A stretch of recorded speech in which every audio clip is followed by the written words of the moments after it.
President On, we are ready to begin. Thank you, Josie. Good afternoon, everyone. I want to welcome everyone to the Cannabis Regulation Commission meeting today. The time now is 2:05 on Thursday, April 15th, 2021. I'm President Robert On, and I'll be chairing this meeting.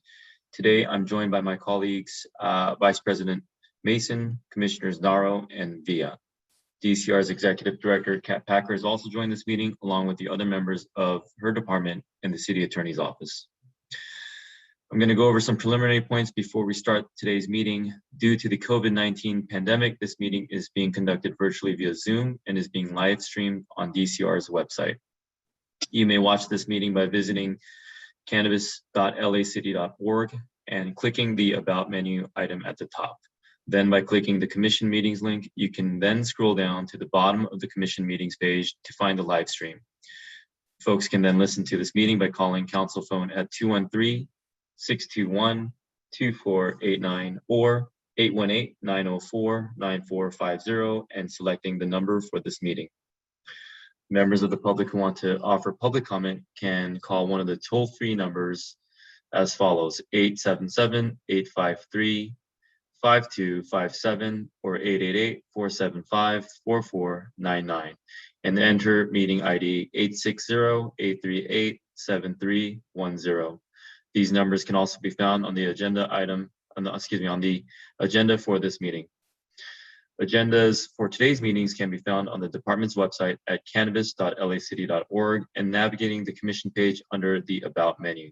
This meeting is being recorded. Therefore, we ask commissioners, department staff, and all the members of the public participating in the public comment period, please make sure to clearly state your first and last name. The audio file will be posted online within 48 hours of the meeting. When the item you wish to speak on is called, press star 9 to get on the speaking queue. We will call out each speaker by the last 4 digits to identify the caller, and we will then unmute the speaker. The speaker will hear that they have been unmuted on their end of the line. If there are no other items you wish to speak on, you may disconnect from the call and view the meeting via the live stream or dial council phone to listen only. Today we'll be following the agenda order. Today's presentation to the commission will be available on the department's website within 2 business days from this meeting. Today we'll consider general public comment and single or multiple agenda items together. Therefore, speakers will have 1 minute for general public comment and 1 minute per item with a maximum of 2 minutes for multiple items. We ask that speakers state whether they are providing general comment and or which other items or item they're speaking on before they begin to comment so that staff can appropriately time them. If the speaker does not specify which items they're speaking on, 1 minute will be provided. And for today, we'll have a maximum time of 1 hour for the combined general comment and single or multiple agenda items. And with that, we'll go ahead and open the general public comment and single or multiple agenda items. Speakers can address the commission on non-agenda related items that are within the jurisdiction of the commission, or provide public comment for items in today's agenda by dialing star 9 on your telephone. If you're listening on the live stream and have called to provide public comment, please mute the live stream audio before you speak to eliminate feedback. Okay, I'm gonna ask my commissioners and staff, please mute your microphones. Ms. Treviso, please call the first speaker. Sure. Caller with phone number ending in 7777. You are unmuted. Please state your name and the items you wish to speak on.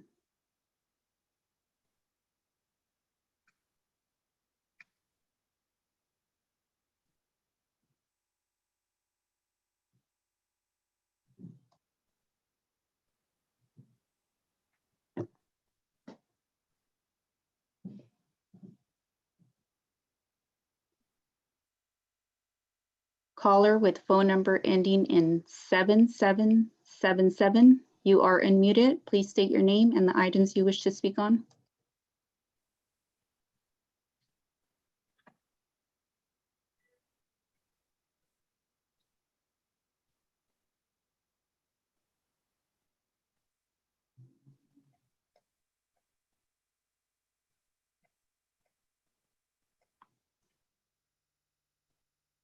I don't hear a response. We'll move on to the next caller.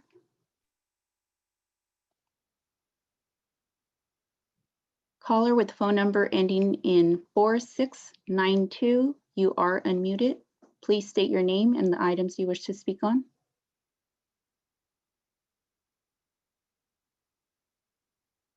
Hello, hello, my name is Henderson Moore. I want to speak general. Sure, you have one My name minute. My name is Henderson Moore, and I'm head of security Cookies Melrose. I'm here to speak on the results of Cookies Good Neighbor program, now entering month 10 of implementation. Our security guards, 24-hour patrol car, and street cleaning crews continue to watch over and keep a clean 4-block radius north, south, east, and west from our location at the corner of Melrose and Kings Road. The community feedback on our community-centric Good Neighbor program is positive, from remarks on the level of cleanliness, the reduction of noise and traffic, to how our program has spurred a new sense of neighborhood pride and a real feeling of neighborhood safety. Our key components of our program is consistent communication with LAPD Officer O'Brien and LA Sheriff Officer Lampkin, and deputy constables from the West Hollywood Sheriff Department. The response from both is that our efforts and investment is making a significant difference in public safety surrounding our location. Our Good Neighbor program is working.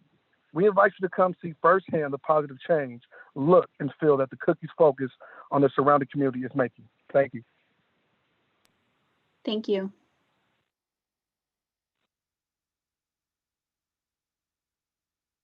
Caller with phone number ending in 0967, you are unmuted. Please state your name and the items you wish to speak on.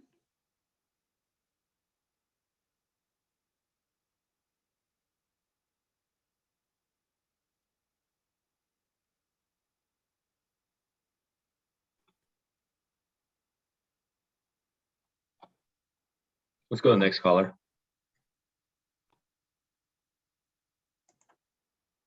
Caller with phone number ending in 7166, you are unmuted. Please state your name and the items you wish to speak on.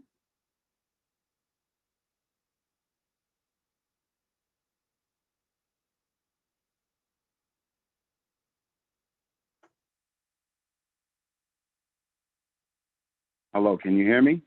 Yes, we can hear you. Please state your name and Okay. the items you wish to speak on.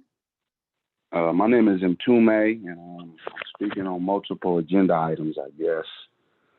I am You a have member 2 of, minutes. okay, thank you. I am a member of the Social Equity Owners and Workers Association. I am reaching out as a social equity entrepreneur and one of your constituents. Since 2019, $289 million in cannabis tax revenue was lost to the general fund.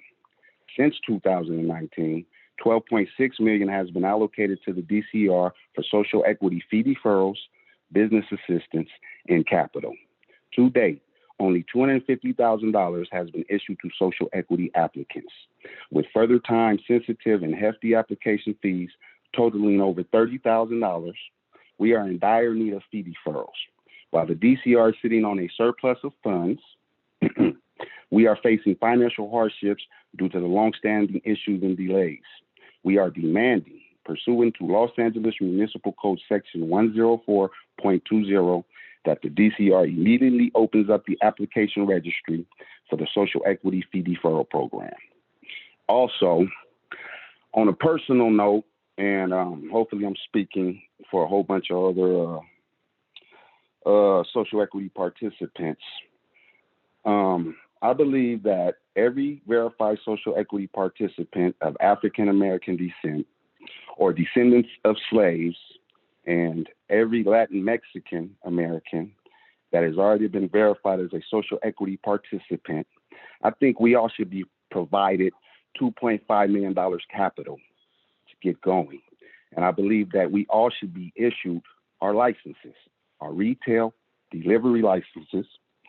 and delivery licenses, our cultivation licenses, our distribution licenses, and our manufacturing licenses. Then we wouldn't have to worry about none of this fee deferral. We wouldn't have to worry about, business assistance if you guys give us the capital. We are social equity participants. We don't have the money. We need the capital. Thank you. Thank you. Caller with phone number ending in 8030, you are unmuted. Please state your name and the items you wish to speak on.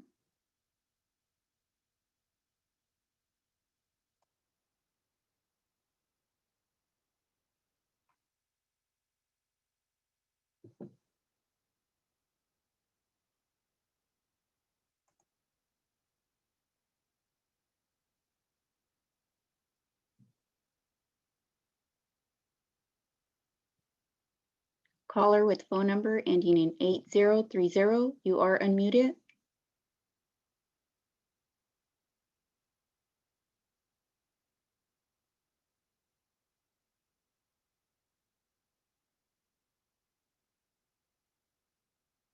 I don't hear a respond. We'll move to the next caller. Caller with phone number ending in 6501, you are unmuted. Please state your name and the items you wish to speak on.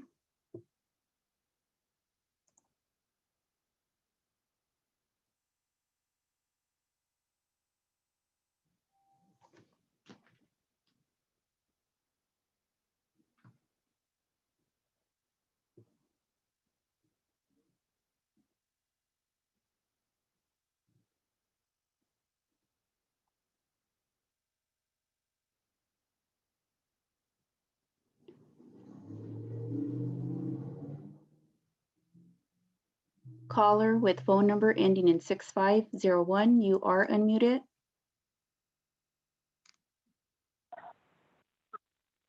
My name is Karina Pereira. I live on Kings Road sharing a wall with Cookies parking lot. I moved in about 4 months ago, and the first couple of weeks, some of the neighbors spoke very terribly of Cookies. This made me skeptical to live there. I wanted to speak today to say that Cookies and its staff has been nothing but nice to me. They've made the neighborhood cleaner and safer. This business has welcomed me from day one. The staff has been kind, helpful, starting from the management, valet, and security. They have a 24/7 patrol car that drives around the area to make sure everything is safe. They have a custodian that walks around the neighborhood cleaning up trash all until closing time. I do not have any concerns. Cookies ensures there's no loitering, no customer parking on my street. Being a personal chef, living by myself, my job requires me to work late hours. Seeing the security guards there, it only makes me feel safer. Some of the accusations I hear from neighbors are absolutely ridiculous and totally untrue. I think some neighbors are racist towards some of the customers, and I find that totally unacceptable. I'm very happy to live here and extremely pleased how this business has been operating. Thank you. Thank you.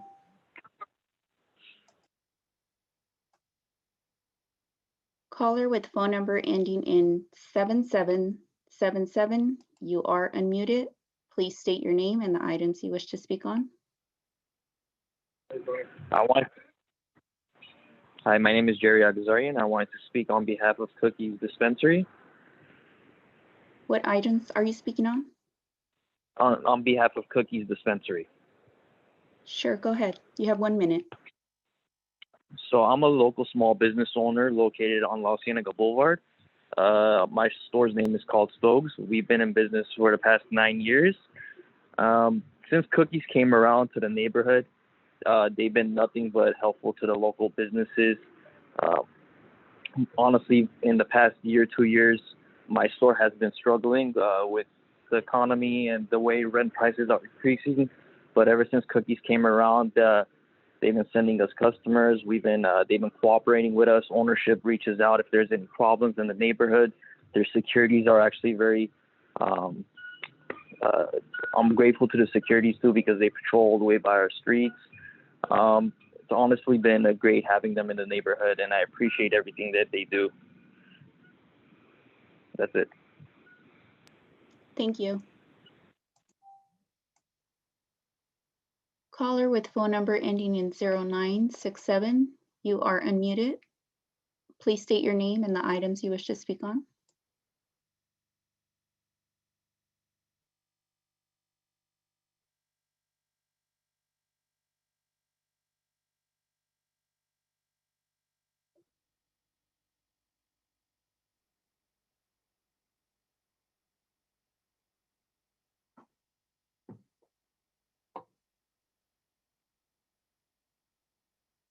Caller with phone number ending in 0967, you are unmuted. Please state your name and the items you wish to speak on.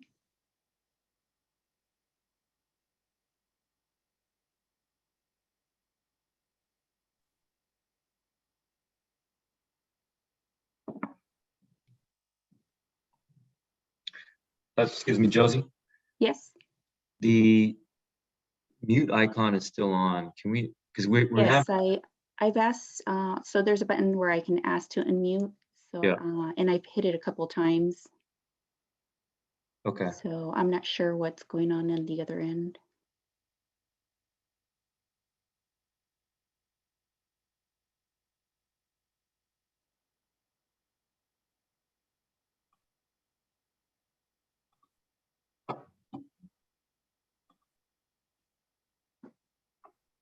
We'll call on the next caller. Caller with phone number ending in 0184, you are unmuted. Please state your name and the items you wish to speak on.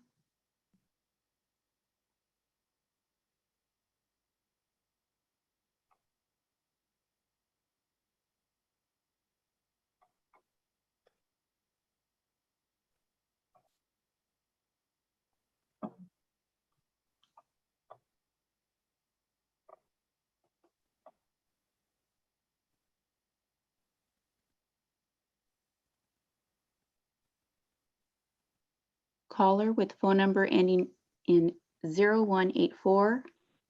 Hi, You my are name is unmuted. Evelyn Scott, and I'm calling to speak on general public comment and all agenda items. Sure, you have 3 minutes. Thank you. Okay, hi.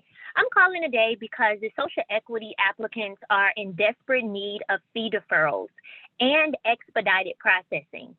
Documents that I have submitted a while ago are just sitting on our accounts, not being reviewed. When we ask questions and we send emails to our analyst, she sends us documents, a list of documents that we've already sent that's ready to be reviewed, that's ready to be processed. And it's just outrageous, you guys. Like, we really need somebody to push the social equity applicants.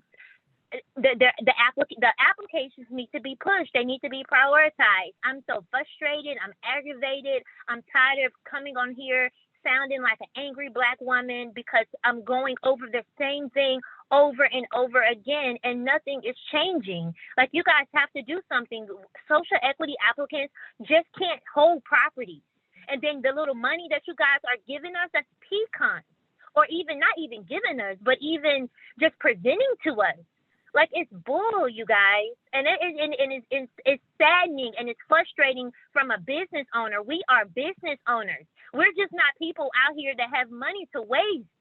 You guys have to do something and do it now.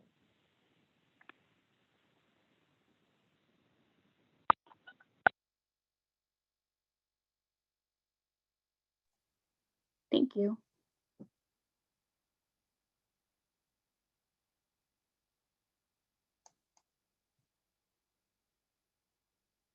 Caller with phone number ending in 8030. You are unmuted. Please state your name and the items you wish to speak on.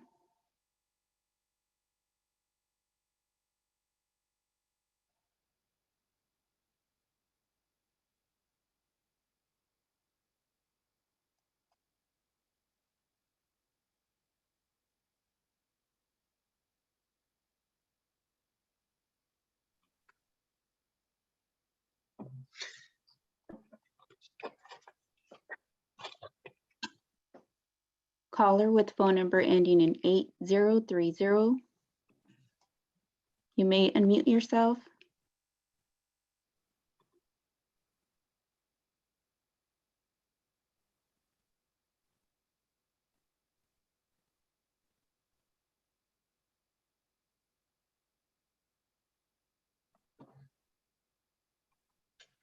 You know, so we've had a number of callers more than usual where they haven't been able to unmute themselves.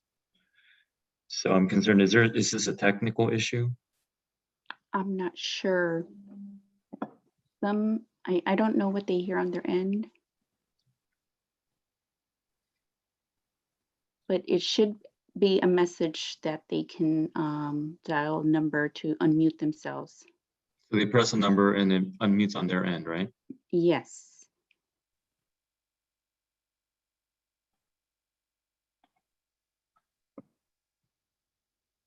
Okay. Okay, I will move on with the next caller. Caller with phone number ending in 6760, you are unmuted. Please state your name and the items you wish to speak on.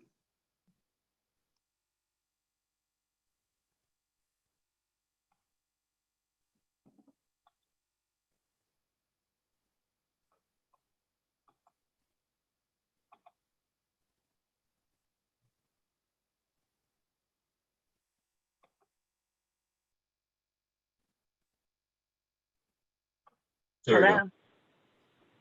Hello. Yes. Hi, this is Kika. Please, I'd just like to inform everybody, push *6 when you tell them they can speak. That's how you get off the mute. I just figured that out. Okay, Thank you. thank Good you. afternoon. You're welcome. Good afternoon, everyone. This is Kika Keith. I'm a member of the Social Equity Owners and Workers Association. I want to try a different approach today because I have been before y'all since 2018 saying the exact same thing over and over, and I'm making an appeal to you commissioners, whether you can talk to me in person, whether you can talk to our organization, but you guys are not listening to the voice of the social equity applicants. Oh, and I'm speaking on general public comments on all agenda items. Y'all are not listening to the voice of the community. It should not be the DCR's job to do the outreach, to do a RFP, to then hire a company to come to the community and talk. You guys mentioned it in the last commission meeting. We have given comments after comments. I went back and looked at letters that I wrote in 2018, 2019. It is the exact same thing that we're saying today. You are not holding the city council accountable. You're not holding the DCR and the staff accountable. There has to be a role that you play, that you're acting in the best interest of the public, that y'all are sitting up there serving, you're volunteering your time to make a difference. Right now, you guys are just being pansies. You're just listening to what they say. They give the executive director report, and next month they say the same thing over and over for 3 years. Now, last commission meeting, I would like to make a correction on Jason Killeen. From 2018 to 2021, $330 million have been collected in taxes for cannabis, not since 2007. So for the fact that he thought that it started in 2007 lets you know the astronomical amount of money that the city is making on taxes. And in Measure M, y'all made a promise to the constituents and the Angelinos that we would have social justice and social equity, reasonable programming. We have not yet received a dime in direct services. There has been money sitting in the coffers. 2019, $3 million was granted. It's just been sitting there. It was supposed to be granted for 3 consecutive years, and it wasn't because they never spent it the first year. Yet you have us complaining time after time about how harsh and the hardships that it's causing us and our families. I'm a single mother of 3. We've given it up all believing in this program. And so there has to be a point where commission, you got to question what's being said and go back and read the records and understand the same thing has been on repeat for 3 years. This Elevate LA program, talk to the people up in Oakland and see how much of a problem they've had from the time they submitted their application to the time that they got money in hand. Time means money. I'm paying $12,000 a month. If you times that times the 200 people who are waiting for this opportunity for 2 years, y'all got to do something about it. In April 2019, the Rules Committee instructed the Commission to form a working group for social equity to listen to the stakeholders.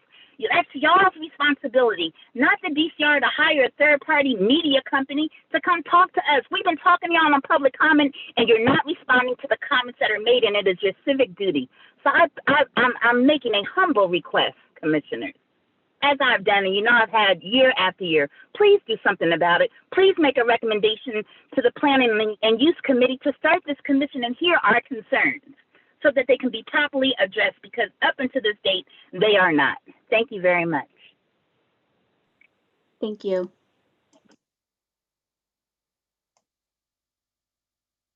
Caller with phone number 0967. Please dial *6 to unmute.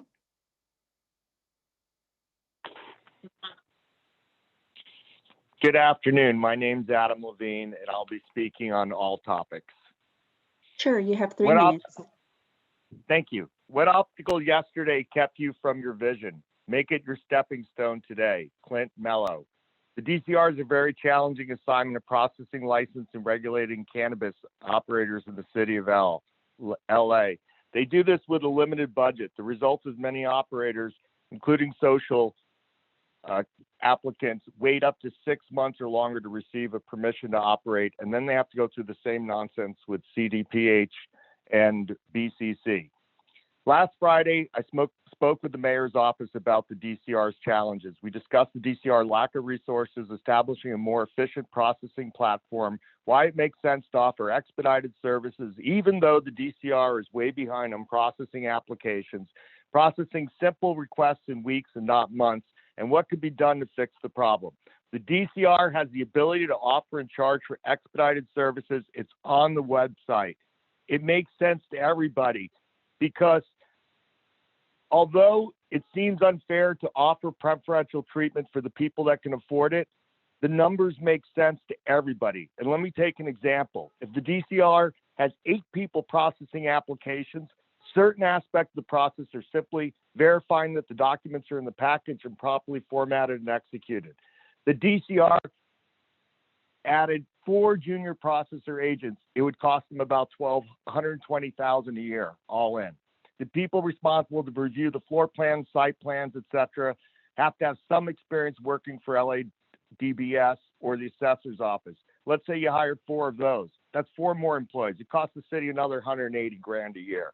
If the DCR would offer expedited services, 30 applicants, if only 30 applicants took it at $10,000 each, it would cover for 8 new employees.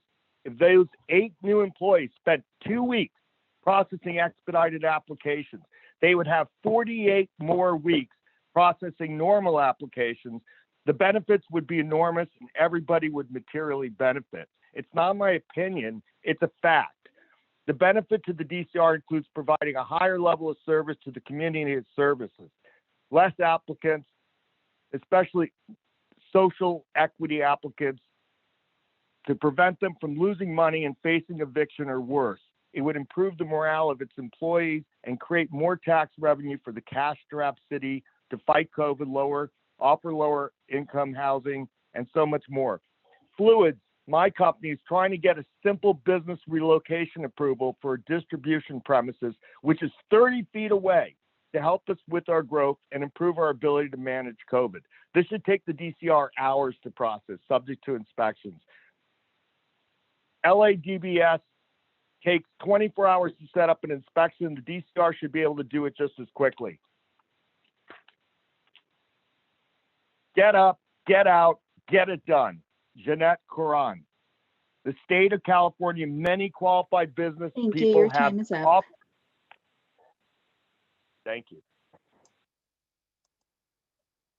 Caller with phone number ending in 0456, please dial *6 to unmute yourself.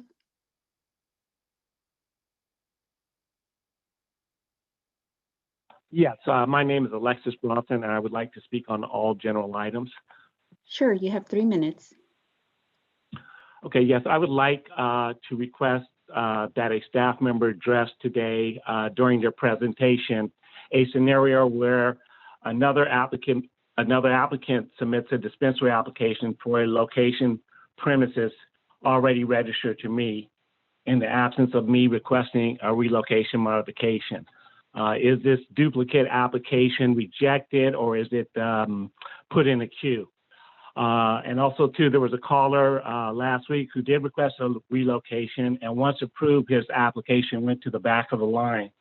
And I would like to request that your department consider moving the location premises itself to the back of the line, to the back of the bus alongside of the location modification requester. The reason why is because the way things are now, unscrupulous landlords, cannabis, and brokers are conspiring to pick and choose social equity applicants that best fit their financial greed. I don't believe these vultures should be allowed to play musical chairs with your equity applicants. I see the rest of my time. Thank you. Thank you.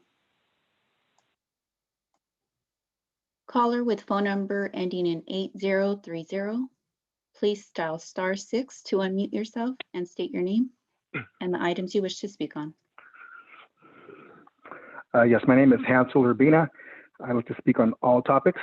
Sure, you have 3 minutes. I'm with the Cannabis Equity Retail Association. Our group formed in 2019 to represent the group of first 100 awarded licenses for round 3 retail, round 1. I'm not an attorney and don't have the ability to articulate myself as such. As a social equity participant, I'm going to try my best to get to the core of my business problem, similar to the gentleman that just called. I've been coming to the rules and committee meetings, city council meetings, workshops promoted by the city relative to round 3 retail, round 1, and these very commission meetings since 2016. Never could anyone have predicted the debacle of this licensing round. If somebody would have asked me in 2019 if I could afford to be in the position I am now, I couldn't have imagined the worst nightmare. A nightmare in which every month rent has been paid since 2018.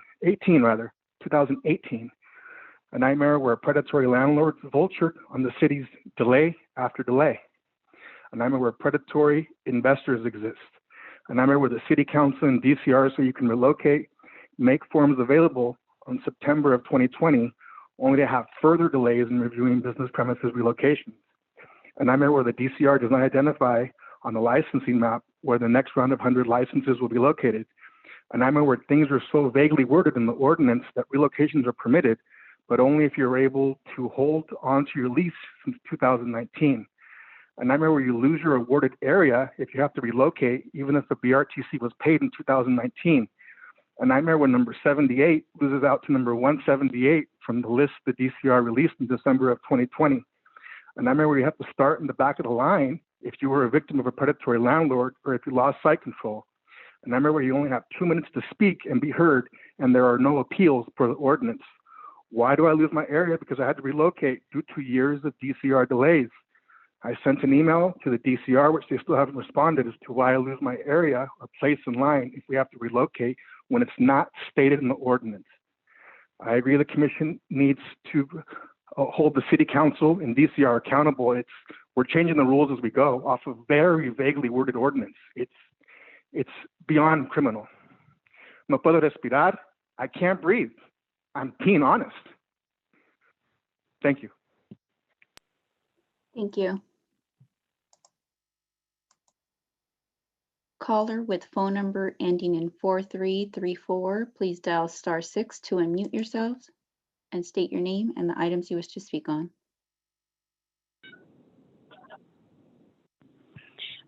Greetings, this is Ignite Daniel. I would like to speak on general comment and all items as well. Sure, you have 3 minutes.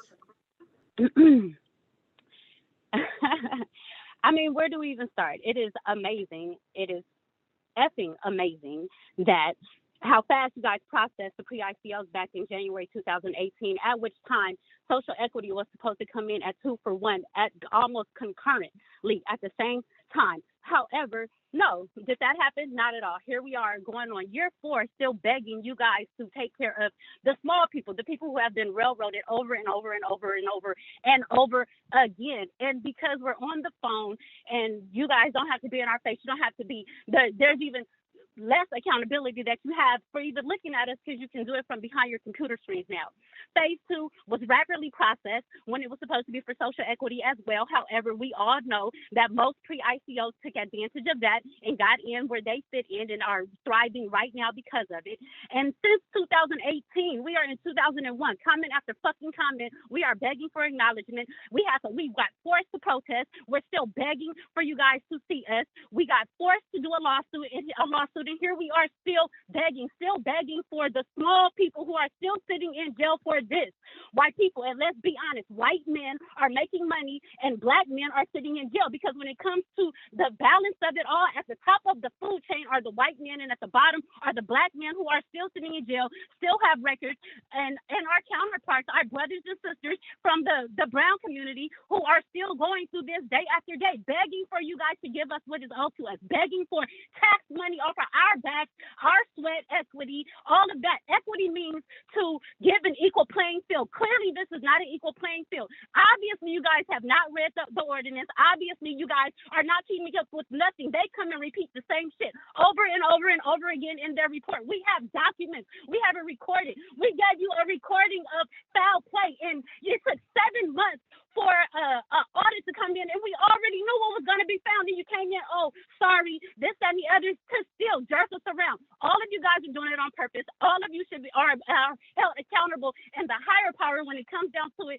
the universe, the Most High, is going to see to it that all of you are held accountable for what you are allowing to happen to people continuously on a day-to-day, because when it comes to a moral standing, none of you are being accountable for what you are allowing to happen, because the small people, the smallest people that you know are getting fucked over as you guys sit there and do absolutely nothing about it.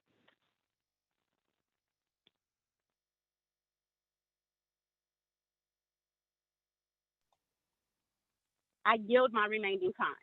Thank you. If anyone wishes to make public comment, please dial *9. Caller with phone number ending in 7181, please dial *6 to unmute and state your name and items you wish to speak on.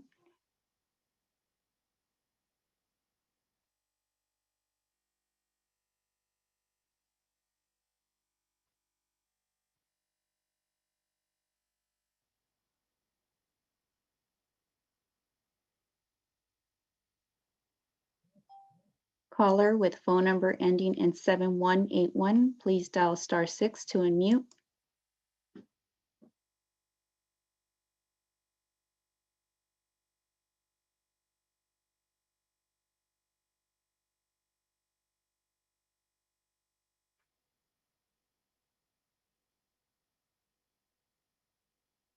We'll move on to the next caller.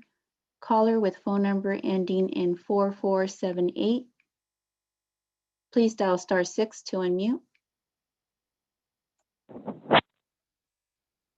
Hello, my name is Cynthia Morsi, and I'm a member of the SEO organization, and I want to speak on all and general topics. Sure, The you have reason why 3 I'm minutes. calling, okay, the reason why I'm calling is because, like everybody else, we're all social equity applicants, and we minority were able to apply for this program. Minority means we have no money. We have nothing. We're 9-to-5 workers, just like you are and all of us are. We're trying to meet ends on a daily basis.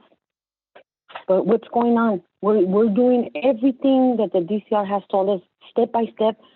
Apply, gather all your information. We did everything they told us, and at the end, they went on and whatever happened with the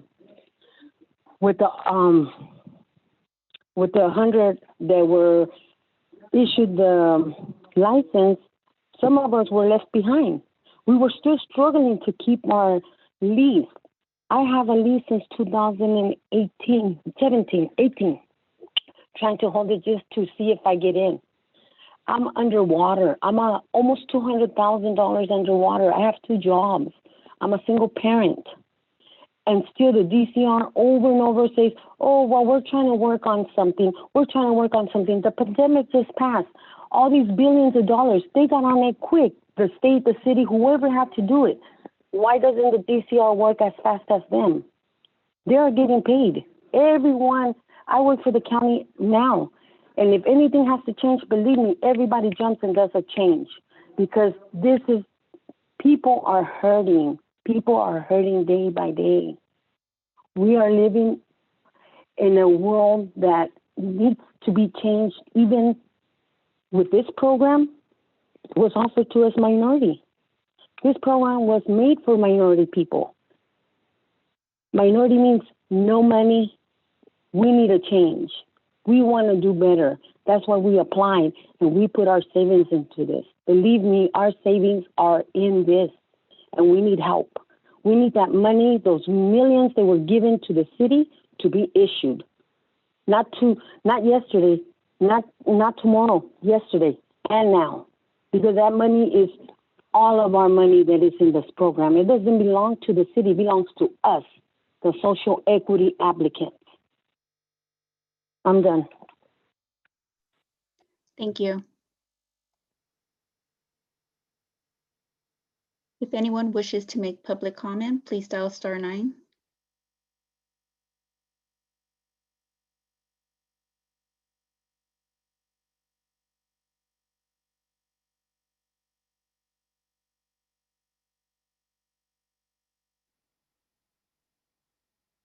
Caller with phone number ending in 7118, please dial *6 to unmute and state your name and the items you wish to speak on.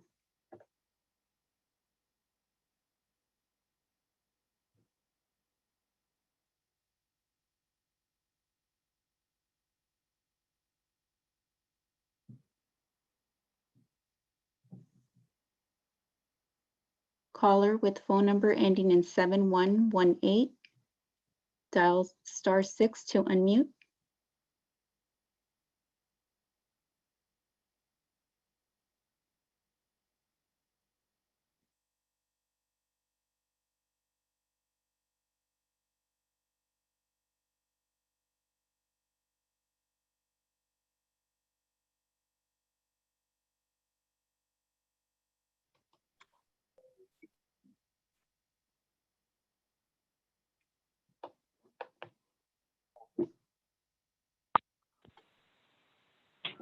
Hi, my name is Sean, speaking on all agenda items. Sure, you have 3 minutes. Yeah, I just have a question on, and if you could please throughout sometime this meeting answer it. You guys claim it takes so much work and so long to process these applications.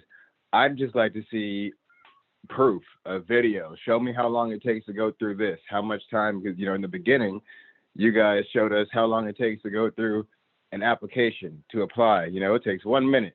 And, people did it in 10 seconds, whatever. But, show us how much time it really takes to process this document and this document. That way we can say, oh, you guys are working that hard. Our bad. We didn't know. But if it doesn't take that long to go through one, then we can say, okay, something's going on here. Because, really, does it really take that long? So that's all I want to suggest. Thank you. Thank you. If anyone wishes to make public comment, please dial *9. Caller with phone number ending in 6072, please dial *6 to unmute and state your name and the items you wish to speak on. Great afternoon. My name is Alfred Torregano, a member of the Social Equity Owners and Workers Association. I plan to speak on general comment and all agenda items. Sure, you have 3 minutes. Thank you. I've just been listening to some of my my cohorts in this social equity program, and I'm just hearing the frustration, across all aisles, communities. It's just so crazy to see that a program that was intended for folks who were of really in a poverty kind of position based on the income qualifications, have been further dug in a deep hole. Like when you think about people with these cannabis real estate prices, you're talking about $2 to $3 million a month that people are just wasting, for years. And so the community is in a it's a real epidemic for this. $330 million has been generated since 2019 in tax revenue. It only cost the department $41 million to operate, so that's $289 million that we don't really have anything coming back into social equity, no community reinvestment. None of the mandates are being met. And so we're just really like calling out to the commission, to DCR, to the elected officials. This is something for everybody. I can't blame one group, but we're all complicit, you know? And so it's important for these business owners to show up to these meetings and make these calls and make these suggestions and make these recommendations as real boots on the ground, being the industry professionals that we are. It's just as important for the regulators and the folks who are thinking they're doing good deeds by creating policies to actually fulfill those policies. You know, the grant money that we didn't use in 2019 goes back to the fund. The grant money we didn't use in 2020 goes back. So I'm proud that we have $2 million that we just approved, but when will we actually get to see that money spent? And will there be any more money coming down? Because there's supposed to be emergency moratorium to make it available. We need more money. We need more money if you're going to actually try to help these businesses survive without having to take on predatory investments. And so I'm just urging you guys to please listen to our cries out, because they're really real and they're not just hot air. It's emotional intelligence, and we need a working committee. You need community members from the social equity and cannabis community at the table with you guys so we can make smart, sound, scientific, professional business decisions. And I just appreciate you guys. My name is Alfred Torgano for the Social Equity Owners and Workers Association. I yield. Thank you. If anyone wishes to make public comment, please dial *9. Caller with phone number ending in 8876, please dial *6 to unmute and state your name and the items you wish to speak on. Yes, my name is Madison Shockley. I want to speak to all the items. Sure, you have 3 minutes. I'm also a member of the Social Equity Owners and Workers Association, and just want to echo what's been said. You know, we've been going through this for years, bleeding tens of thousands of dollars a month. I can't explain the level of hardship that is. Y'all are hearing the cries and the voices from people who are kind of stuck. Like it's not even something that you can quit at this point when you're this far in. We need help, and this is not our fault. And to the commission, you know, I just don't understand why you all haven't done more. I don't understand why that you guys don't make motions or anything to send to the council, any recommendations on the behalf of the voices that speak month after month, year after year on this. I don't understand why y'all don't have a sit-in at the mayor's office until he does something about this. You guys have access to the mayor in different ways than we do. Our job is to bring our voices, and you guys are supposed to translate that to the city council and to the mayor's office. And you guys are failing in representing the voices of the community.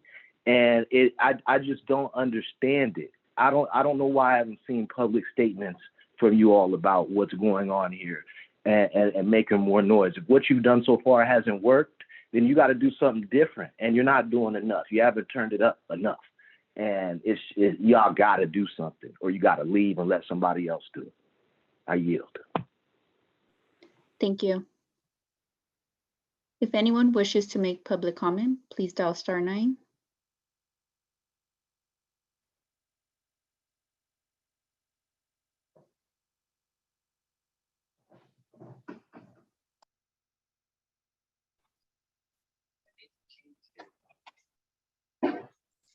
Are there no other callers in the queue?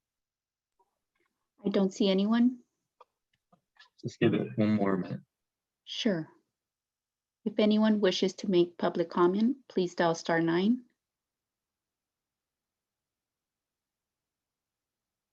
Caller with phone number ending in 7012, please dial *6 to unmute and state your name and the items you wish to speak on.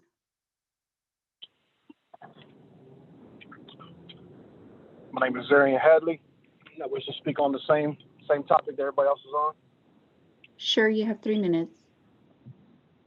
Yeah, I don't have to say everything that everybody else just said, but my message is to you, to those who sit on the board and make these decisions, you know, we all have opportunities every day to make the right decision. And obviously, you know, there's a lot of wrong decisions being made. It's almost like a game, you know.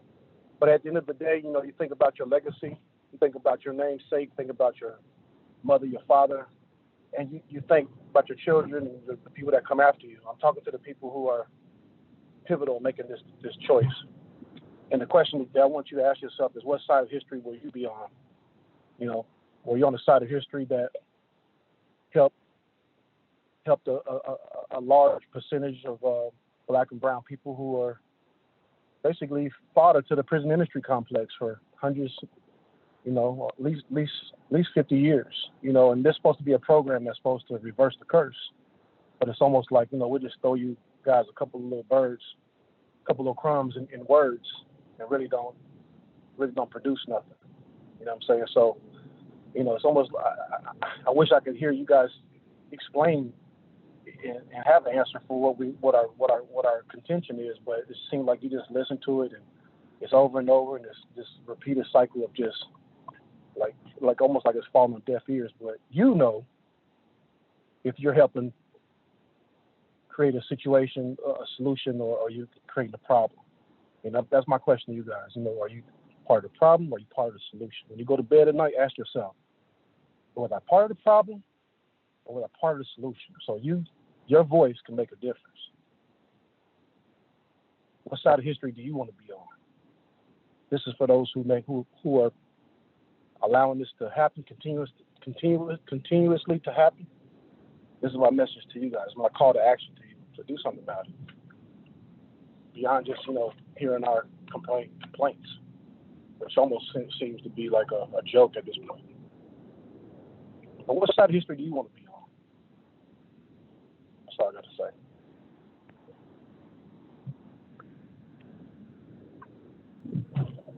Thank you. If anyone wishes to make public comment, please dial *9.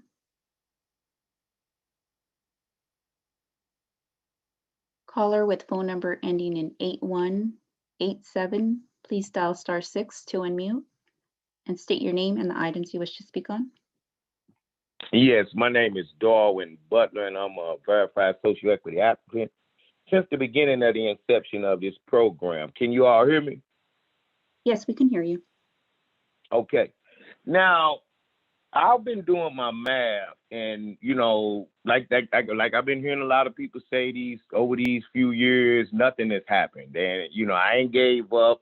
I'm not as far along as a lot of other my compadres, but when they start sending you all that state money, I start doing over the 800 people or so who was approved for this program, social equity applicants.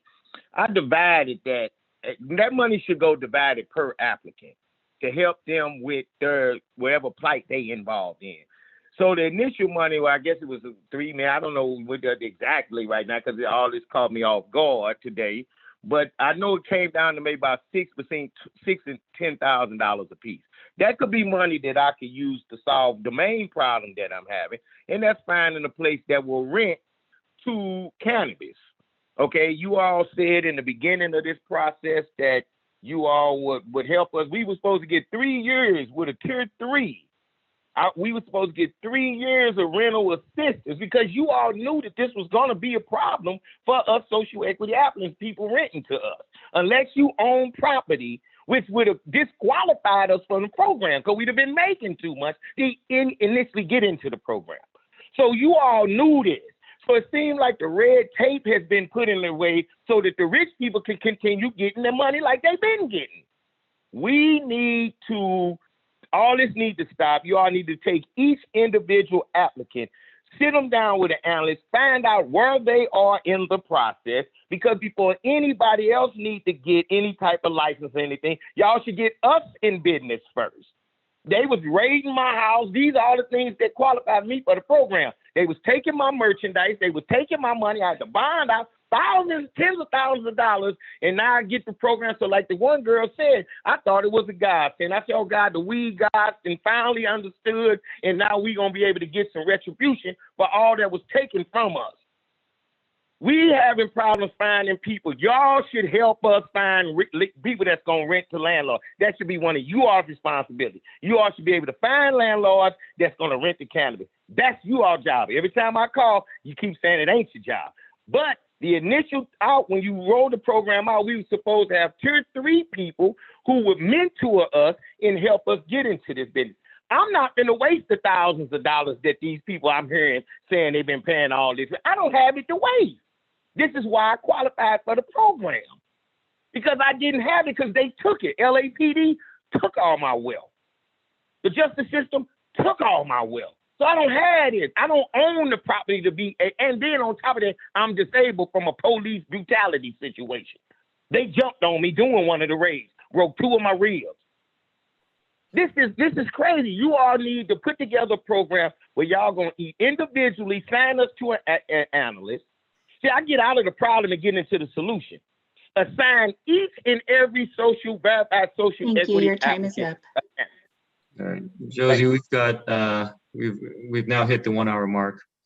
So at this point, I'm going to go ahead and close both the general public comment agenda item and the single or multiple agenda item periods. Those are both now closed. I want to thank everyone that called in and providing your input and your comments to both the commission and the DCR. And with that, I want to move to item number 1 of the agenda. And for item 1, we're going to go to the advanced calendar. Commissioners, in front of you, we have our future meeting dates. Please take a look. And if there are any planned absences, please let us know so we can take a note.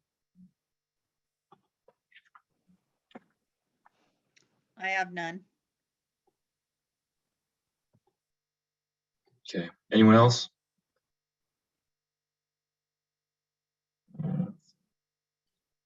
Okay, seeing that there are none, we're going to move on to the approval of the minutes. We were sent the minutes of March 18th, 2021 for review. Do I have a motion to approve those minutes? Commissioner Villa, move to approve the minutes. We have the motion from Commissioner Villa. Do I have a second?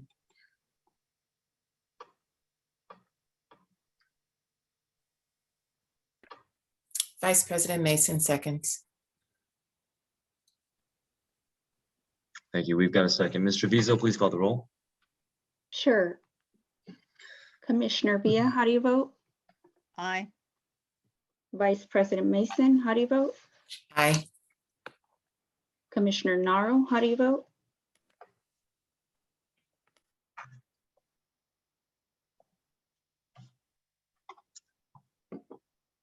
Commissioner Naro?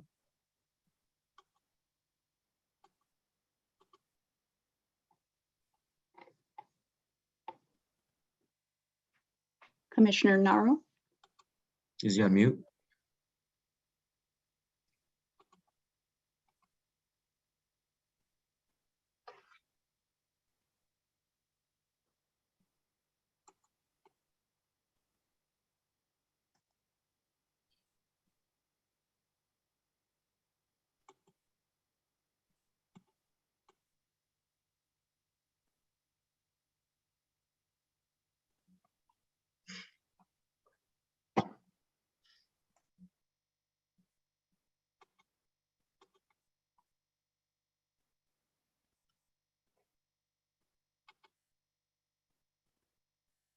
Commissioner Naro?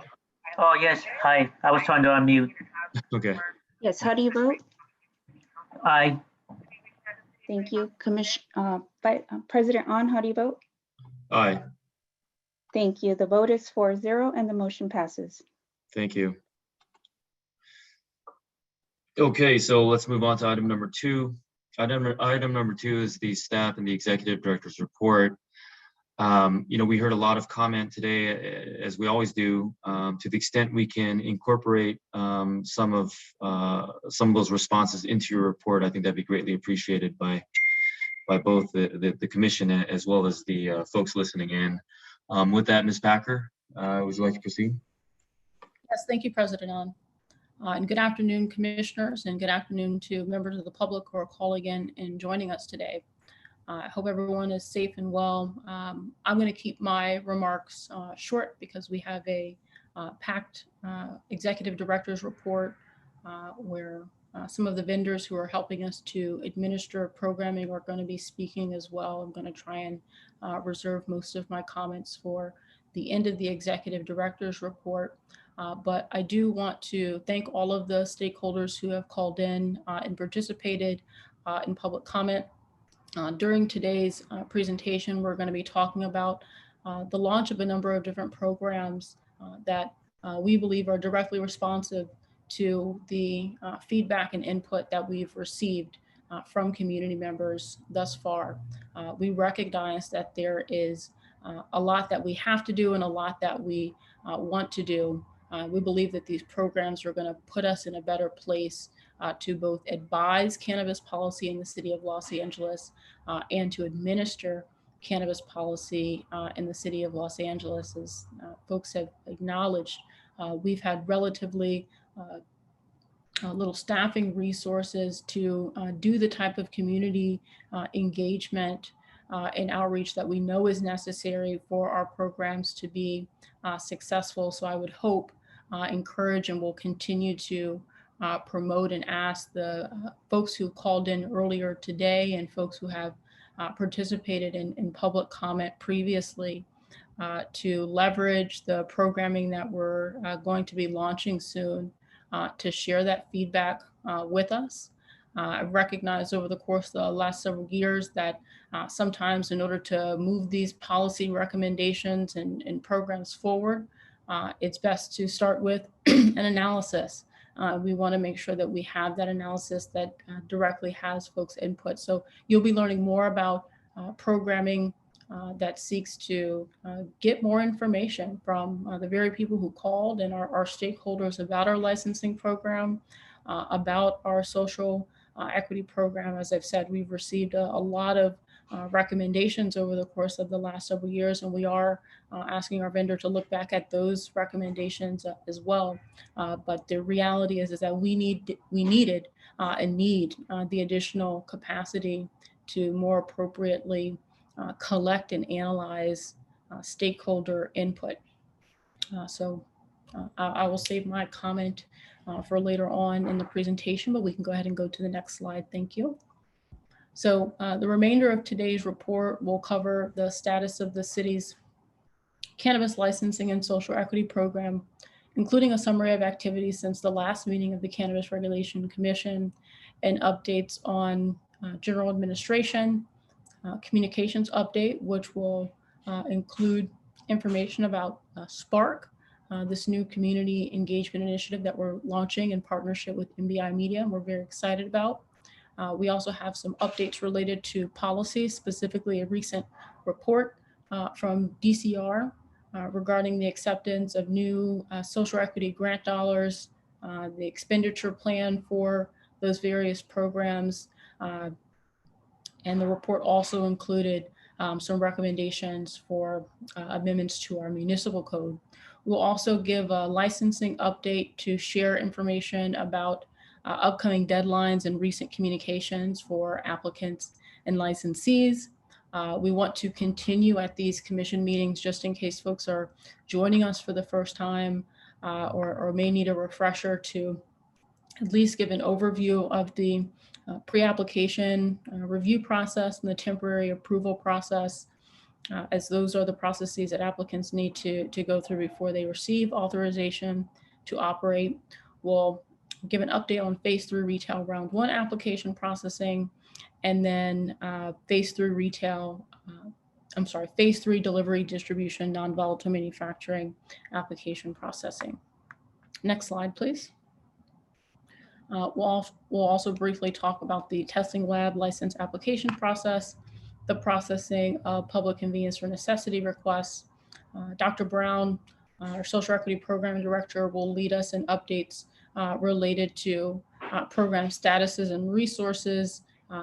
We have a specific presentation where she'll give an introduction to Elevate Impact LA, the vendor that we have contracted with to administer our financial grant program, which is now referred to as the SEED grant program. We'll also give an update on pro bono legal services, and then our compliance and operations manager will give an update about the BSCC Proposition 64 enforcement grant. Next slide. Oh, and you know what, Raina? I think I'm handing things over to you. Thank you. Thank you, Director Packer. I will now continue with a summary of DCR activities since the last meeting of the Cannabis Regulation Commission. Much has happened since this commission met back on March 18th, 2021.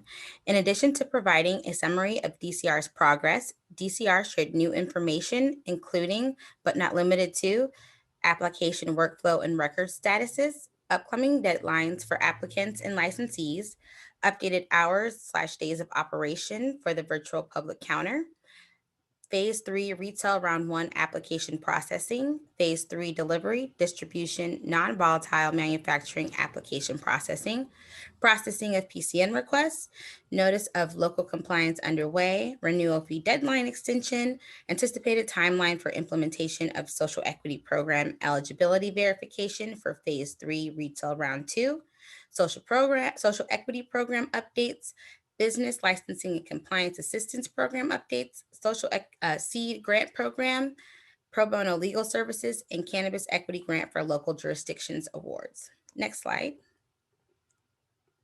I will now continue with updates related to our activities to date. Next slide. The Department of Cannabis Regulation is taking every precaution possible to prevent the spread of COVID-19. To help protect the health of our customers and staff, and in line with Mayor Garcetti's directives, DCR has implemented the following. Cannabis Regulation Commission meetings will be conducted virtually and telephonically until further notice. DCR's public service counter is currently closed. DCR is conducting virtual inspections. DCR licensing and information services are still available online at cannabis.lacity.org or by phone at 213-978-0738. For more resources about COVID-19 from the City of Los Angeles, please visit corona-virus.la. Beginning April 5th, 2021, the Department of Cannabis Regulation changed the operating hours of its licensing and information services, or virtual public counter. The virtual public counter is now available Monday through Thursday, 10 a.m. to 4 p.m., and closed on Friday. Virtual public counter services include the operation of DCR's general phone lines and email systems. 3 to 4 DCR personnel will actively monitor DCR's main phone line during these new regular business hours to ensure coverage. If staff members are unavailable at the time of a call, calls will no longer be routed to the remaining members of the licensing team. DCR staff will return voicemail messages within 3 business days to callers who leave appropriate contact information, which includes a full name and a phone number. We are making this operational change in order to dedicate more staff time to license application processes. As such, DCR staff will not be available to answer DCR's phone line nor respond to emails on Friday. Instead, on Fridays, licensing staff will be focused on license application processing, virtual inspection, and modification request. Next slide. On Tuesday, March 23rd, 2021, Director Packer joined the LA Industry Cannabis Symposium hosted by LA Sanitation. The symposium was targeted towards commercial cannabis business applicants and licensees. DCR session provided updates on current application processes and resources. Next slide. Oh, one back. Thank you. On Saturday, April 10th, 2021, DCR presented information on the public convenience or necessity PCN process, requirements, timelines for PCN requests, and the role of neighborhood council at the Plan Check Neighborhood Council Los Angeles monthly meeting. Plan Check NC was created by the neighborhood council stakeholders to promote more stakeholder participation in planning and land use issues and make the government more responsive to local community needs. Next slide. Commissioners, I am very excited to share information about DCR's efforts to begin a stakeholder meeting and community listening session initiative. Each commission meeting, DCR has updated this body on this effort. In 2019, DCR was allocated funding from the city's general fund for use by the department to launch education and outreach programming. Once these resources were allocated, DCR released a request for proposals to identify a vendor who could help design and implement related education and outreach programming. This programming has since been referred to as stakeholder meetings and community listening sessions.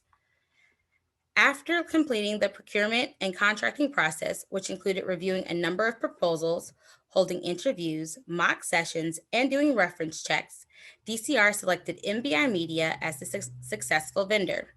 Since December 2020, DCR and MBI Media have partnered to design and develop this initiative, hereafter referred to as Spark. Soon, project manager Pamela Smith will share more about Spark. But first, I'd like to contextualize what Spark seeks to accomplish. Next slide. Here in the city of Los Angeles and across the country, many state and local governments are moving past policies of just saying no to cannabis and beginning to think more critically about the way that cannabis and cannabis policy impact our communities. Although the state of California voted to legalize recreational cannabis use for adults 21 and older in 2016, it wasn't until 2017 that the city of Los Angeles voted to allow cannabis businesses to be regulated and taxed. However, there's still a lot of work that remains to be done to ensure we approach cannabis more responsibly and more equitably. We recognize that there are many questions and concerns about cannabis in our community, and also recognize that current laws about cannabis continue to have significant impacts on issues like employment rights, housing rights, educational opportunities, and access to healthcare. And these laws and policies continue to have wide-ranging impacts on Angelenos, especially on marginalized communities. This is the genesis of Spark. With your help, DCR can support and provide the community with access, resources, and knowledge about cannabis activity in the city to the local community. Spark needs you, members of the local community and stakeholders impacted by cannabis policy or those seeking to affect cannabis policy, to share your feedback with us so that when DCR makes future policy recommendations to leaders, those recommendations will be shaped by the individuals and communities most likely to be impacted. Next slide. DCR has partnered with MBI Media to develop and administer programming to collect and analyze stakeholder input through several methodologies. MBI Media will develop a detailed report and informational video regarding program purpose, methodologies used, stakeholder input, and related analysis. This report and video will assist DCR in making stakeholder-informed recommendations to the Commission and City Council regarding stakeholder-identified priorities. We know that through the progression of this program and with engagement from the community, the opportunity to use cannabis policy reform to spark positive outcomes in our community. Throughout the program, MBI will be providing DCR with weekly reports with analysis on feedback received to date, stakeholders that have engaged, and other key information. In addition, the Spark sessions will be recorded and used to produce a final video that shares feedback received from the voice of the stakeholders. At the conclusion of the program, DCR will present a final report and video that will inform recommendations by DCR and Commission regarding cannabis laws, policies, and programs in the city of Los Angeles. Next slide. We are happy to introduce MBI Media. They will provide additional information about this initiative and our progress to date. I will now turn the presentation over to Pamela Smith with MBI Media. Thank you, Ms. Plummer, and good afternoon, commissioners. My name is Pamela Tyus Smith, and I'm with MBI Media. MBI Media is a strategic communications media firm that designs and implements public engagement campaigns along with other specialized services for both public and private sector clients across various industries. Today, I'll be speaking on behalf of the Department of Cannabis Regulations Stakeholder Meetings and Community Listening Sessions Initiative, SPARK. I'd like to share information about our role and specific information about the ways you can engage with Spark to share your feedback and recommendations with the department. MBI Media worked alongside DCR to create a program that we feel is both engaging and educational. With a focus on equity and interaction, we developed a plan that is inclusive and accessible and offers multiple mediums to engage with DCR. Our communities connect through different platforms and mediums, and the project we've developed reaches an array of stakeholders through different methods. With that, I'd like to announce that Spark will launch this Tuesday, April 20th, 2021. Next slide, please. With an understanding of the purpose of the project and with specific goals, we aim to involve stakeholders from all corners of the city and anyone with an interest in cannabis policy reform. Stakeholders include, but are not limited to, elected officials and public agency staff, businesses, community organizations, cannabis professionals, universities and community colleges, college student councils and groups, healthcare providers, and government, municipal, and emergency services agencies. To engage with stakeholders, we've created a virtual meeting room that will contain all of the content and engagement opportunities that Spark offers. Next slide, please. The virtual meeting room can be accessed from the DCR website. It is featured prominently on the homepage in the carousel, as a button on the homepage, and as its own section under the About menu. Simply toggle over the About menu, and under the Department of Cannabis Regulations, you'll see a new Spark page. If you're in or around the city of Los Angeles, we want to spark a conversation with you about cannabis. Next slide, please.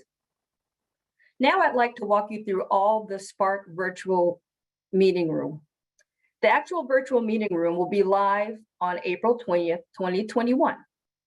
What's currently showing is a rendering of the proposed virtual meeting room from the beginning of the project. The final room will look slightly different from what's currently showing on your screen. On April 20th, 2021, inside the Spark virtual meeting room, you'll notice different stations with elements to engage with. Each station offers a unique way that you can interact with DCR, including Spark sessions, Spark Resource Center, Spark surveys, and a smart comment box. Let's enter the room and visit the first station. The first station you'll see when you're in the virtual meeting room is the Spark Sessions station. Spark Sessions are virtual events dedicated to a specific topic DCR is seeking community feedback on, including licensing and regulation, the social equity program, corporate social responsibility, and community impact. In this station, you'll have access to the full calendar of the Spark sessions, a link to RSVP for different dates, as well as links to past session recordings. The first Spark session is scheduled for April 28th, 2021 at 6 p.m.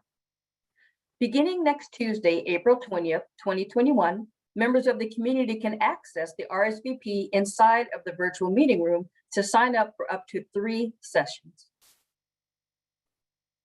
Here's a look at the Spark Sessions calendar, which will be in the Spark Sessions station. We recognize that not everyone is familiar with cannabis laws surrounding personal and commercial cannabis activity in the city, and may not have previously heard about the social equity program or DCR's commitment to equity. So we have developed a Spark resource station.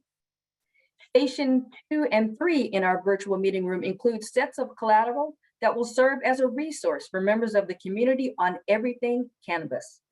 The stations include fact sheets, FAQs, banners and boards specific to the Cannabis Procedures Ordinance, benefits and resources of social equity programs, and operating rules for legal cannabis retailers.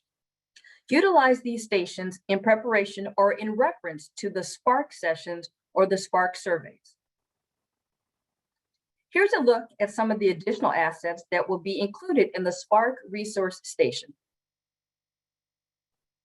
The next station is the Spark survey station. Spark surveys provide valuable input directly from the community on current policies and programs.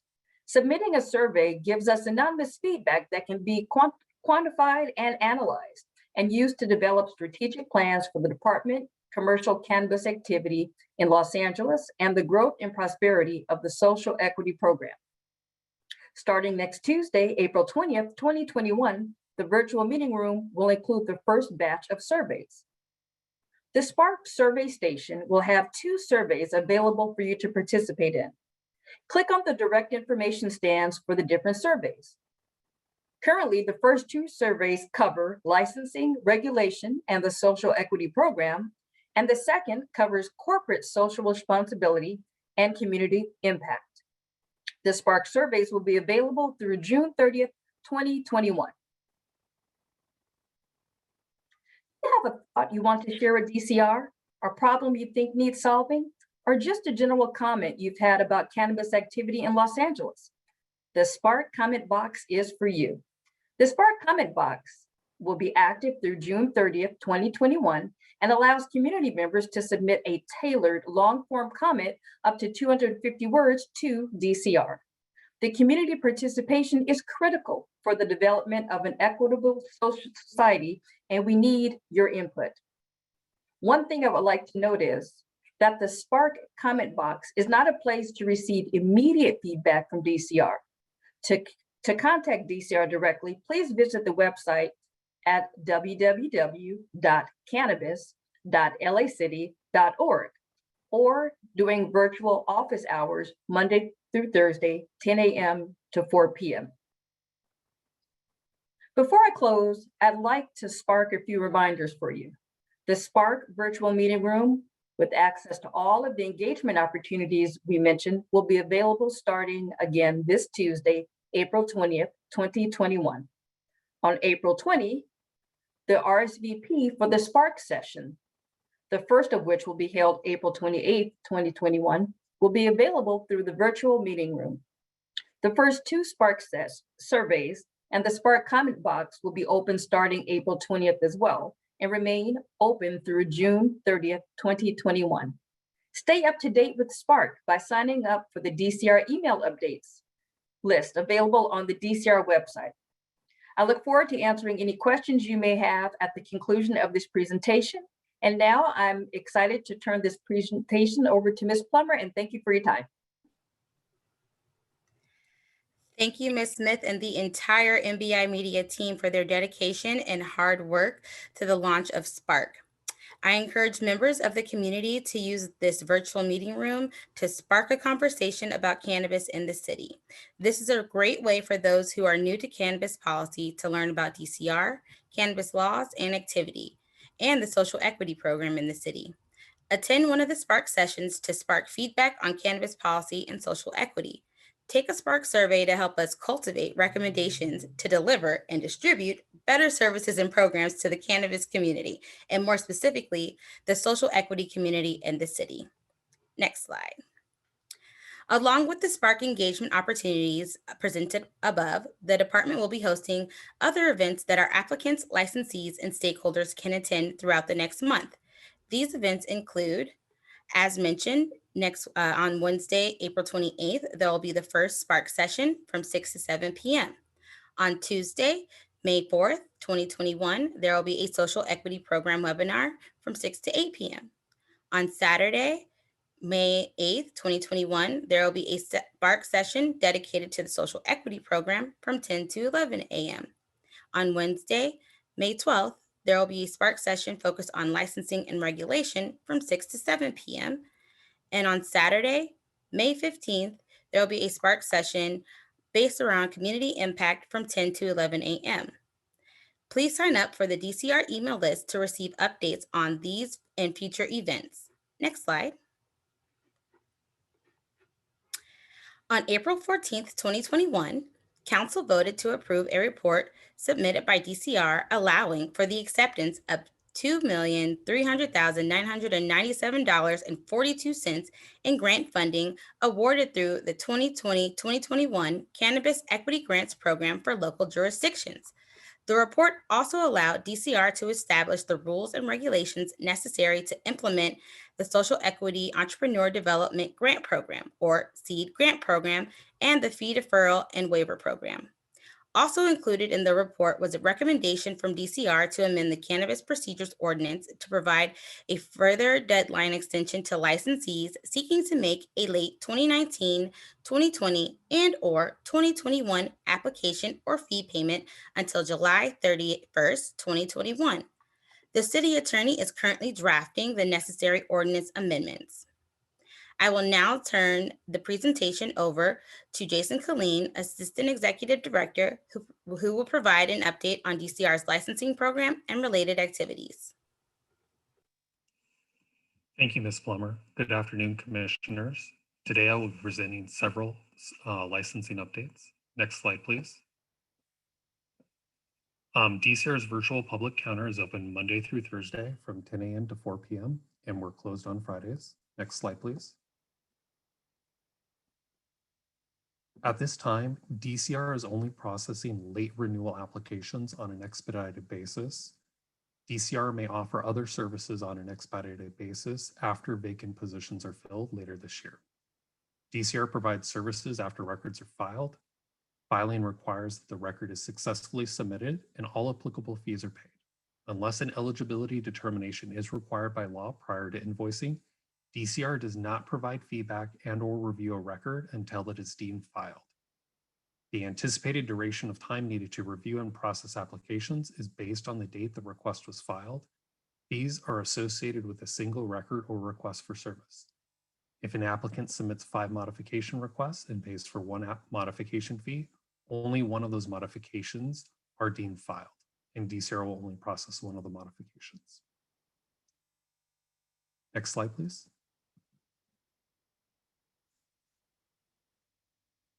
Phase 2 applicants must receive temporary approval by September 30th, 2021. Applications that have not met this processing milestone are deemed abandoned.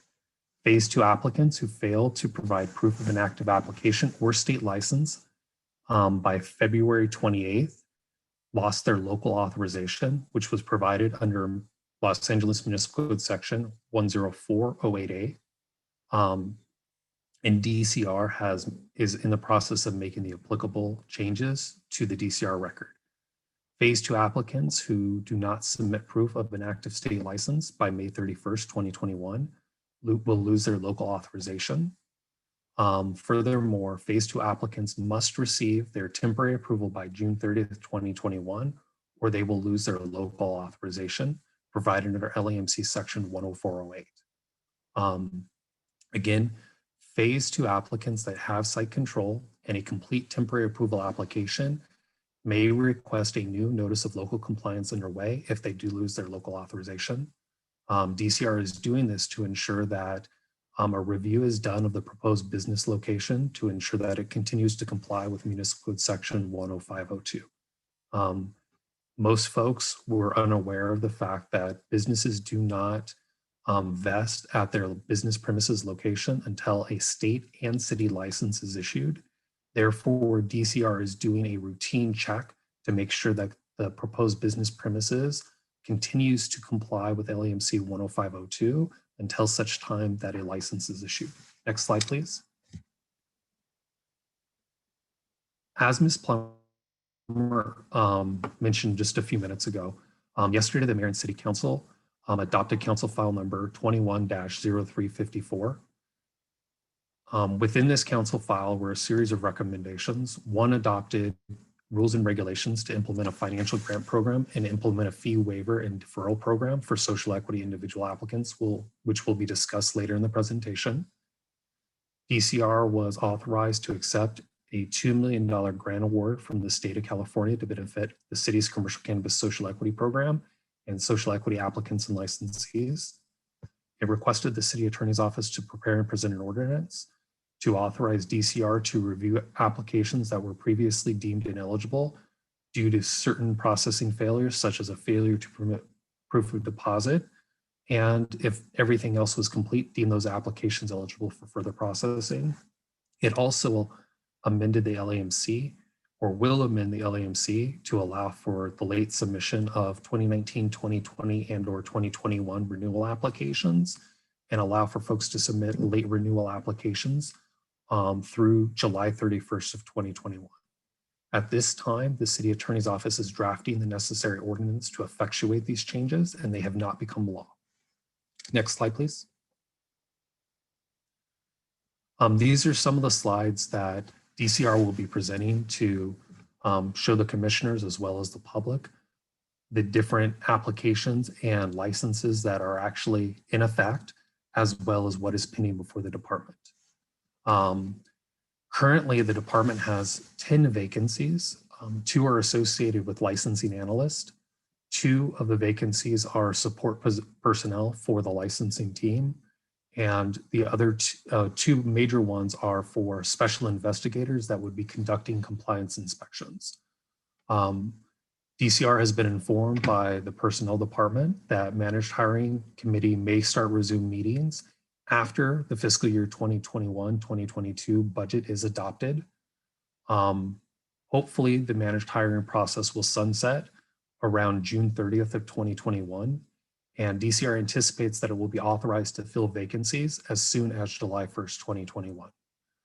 The mayor and council may consider an interim budget proposal to add additional personnel once all of DCR's existing vacancies are filled. So the good news is we're hopeful that we'll be adding additional resources, and bringing on additional resources to help process these applications, respond to emails and phone calls will improve our turnaround times for processing all of the records that are before the department. DCR is currently processing 1,099 records for business premises located throughout the city. The table that is up shows a breakdown of those business premises by phase and where those records are within DCR's internal workflow. So going from right to left, there's 47 PCN requests that are currently pending before the City Council. PCN requests are associated with records that the applicant is looking to secure or apply for a retail storefront license in a community plan that has reached undue concentration. DCR is not actively processing or reviewing any applications for these 47 individuals. In order for DCR to have authorization to process the record, the City Council must make a PCN finding. If a PCN finding is made, the requester will then have the opportunity to move into the next phase of the DCR workflow, which is the pre-application review phase. Currently, we have 95 records that are going through the pre-application review phase. Once DCR has reviewed the proposed business premises location for compliance with LEMC section 10502, which is the land use provisions, and done a cursory review of the ownership based on the context submitted on the record is either deemed eligible for further processing because DCR has not found any sensitive uses that would preclude DCR from further considering the record, or the record is deemed ineligible because there is a sensitive use that would preclude DCR from issuing a license. Pre-applications that are deemed eligible for further processing move into the temporary approval workflow. The applicant then has the ability to submit a full temporary approval application. Currently, there are 496 records that are going through the temporary approval application process associated with various business premises location. Once the business premises location moves through the temporary approval application process, if they successfully make it through the process, DCR is allowed to issue a temporary approval license. To date, DCR has issued temporary approvals to 461 different business premises locations throughout the city. Next slide, please. This slide shows a breakdown of the temporary approvals by activity as well as phase. To date, DCR has issued 1,072 temporary approval licenses, and the department has issued approximately 190 retail storefront related licenses, whether it's for a pure retail storefront or for a retail storefront micro business. The retail storefront micro businesses do have non-retail activities also occurring at those locations. DCR has not issued any temporary approvals for retail non-storefront delivery. DCR has issued 311 cultivation licenses, 304 distribution licenses, and 265 non-volatile manufacturing licenses. To date, DCR has also authorized temporary approval for 2 testing laboratories. Next slide, please. DCR currently has 721 pending temporary approval applications. To date, the retail storefront pending applications are 198 for the phase 3 retail round 2, or sorry, excuse me, phase 3 retail round 1. We also have 99 pending applications for retail non-storefront delivery, 126 pending applications for cultivation, 153 pending applications for distribution, 3 pending applications for distribution transport only, 130 pending applications for non-volatile manufacturing, and 12 pending applications for testing laboratories. And the table provides a breakdown by phase. Next slide, please. Now I just want to provide some highlights associated with the phase 3 retail round 1 application process. To date, 62 of the 200 businesses have uploaded one or more of the temporary approval documents required to move through the temporary approval process. 46 of those 62 have uploaded the minimum number of completed temporary approval documents, and they were eligible to receive a notice of local compliance underway, and their records have been updated accordingly. 22 of the 46 have been scheduled for an initial DCR inspection. 18 of the 22 have passed their initial DCR inspection, and 2 of the businesses have actually received their temporary approval. Next slide, please. Next slide is, this slide is associated with the newest form. This is a form that DCR is providing to all social equity applicants when DCR has completed its initial equity share review and determined that there may be provisions that violate the equity share requirements that are located in section 10420.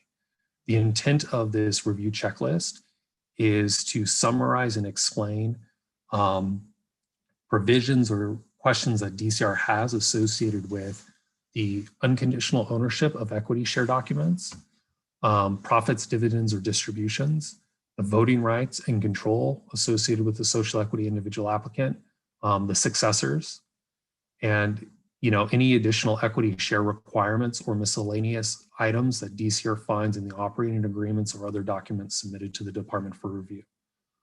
Provisions may still violate LEMC section 10420 even if they're not identified by DCR.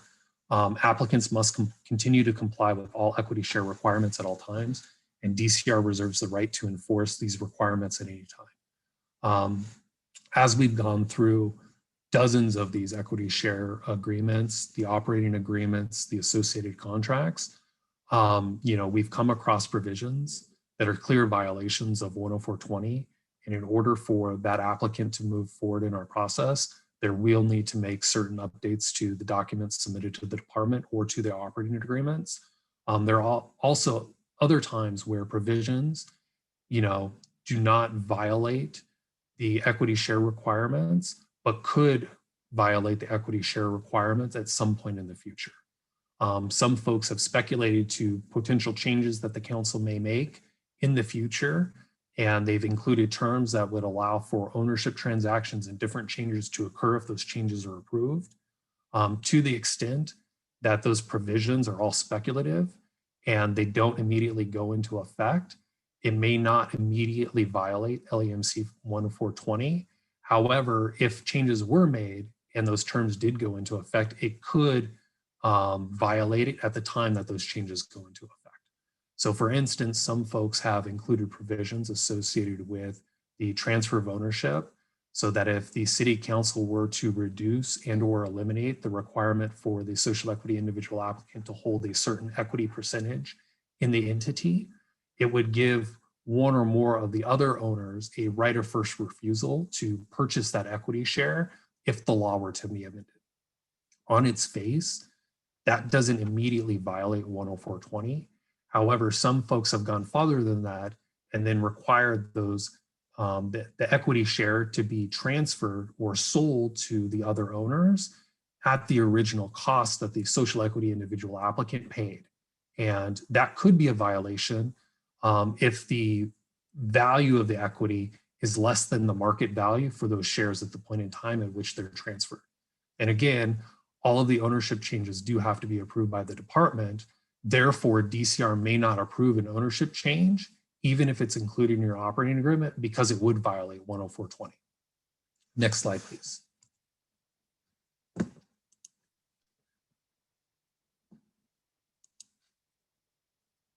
I'm just waiting for the next slide to refresh.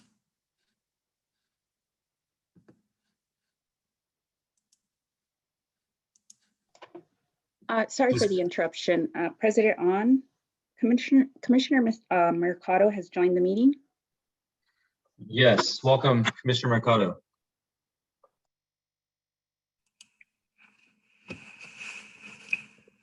Thank you. This next slide is associated with the processing of the public convenience or necessity request. DCR began transmitting PCN requests to the City Council for consideration on February 26th, 2021. A notice of public convenience or necessity application filing can be found on DCR's website, and the URL is provided just below the bullet point. To date, the department has transmitted 47 PCN requests for the following community plan areas. 25 have been transmitted for Central City, 5 have been transmitted for Central City North, 3 have been transmitted for Harbor Gateway, 6 have been transmitted for Sherman Oaks Studio City, 5 have been transmitted for Sun Valley Latuni Canyon, and 3 have been transmitted for Venice. Stakeholders can view the PCN request as well as any additional information submitted for council consideration by accessing this associated council file. Stakeholders may also submit comments and or documents to the City Council pertaining to a particular request by going to lacouncilcomment.com. Next slide, please. Next, I would like to turn this presentation over to Dr. Amani Brown. Thank you, Mr. Khalin, and good afternoon, commissioners. I hope everyone can hear me clearly.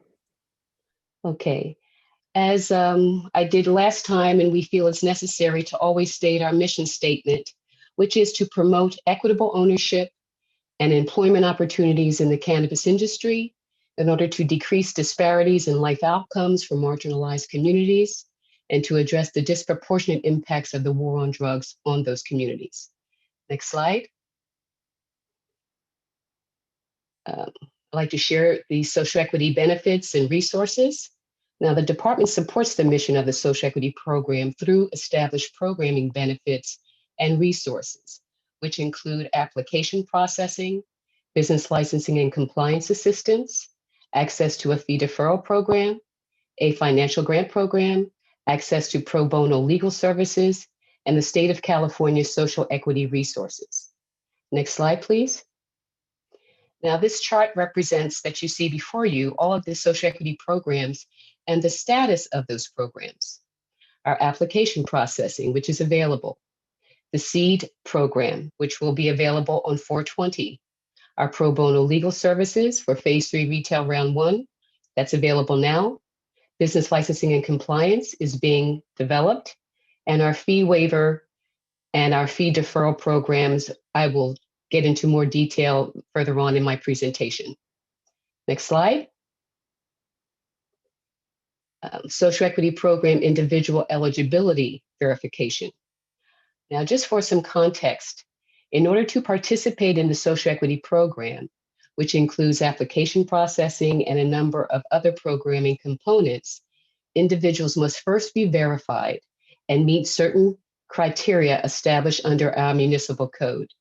Now, based on the amendments made to the code in the summer of 2020, there are now 3 ways that people can participate in some form for the social equity program.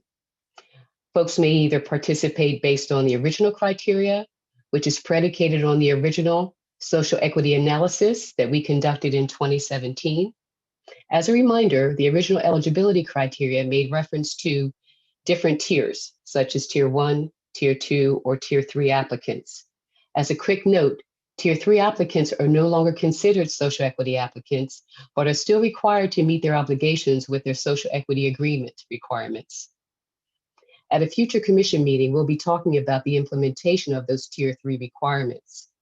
If you are a Phase 2 applicant who qualified based on your status as Tier 3, as a Tier 3 applicant, please be on the lookout for additional information because your obligations under that program will become due soon.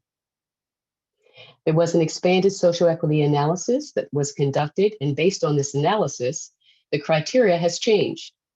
Now an individual would be able to participate in the social equity program as long as they met any two of the three criteria, which are having a California cannabis arrest or conviction, being of low income status, or living in a disproportionately impacted area for a period of 10 years.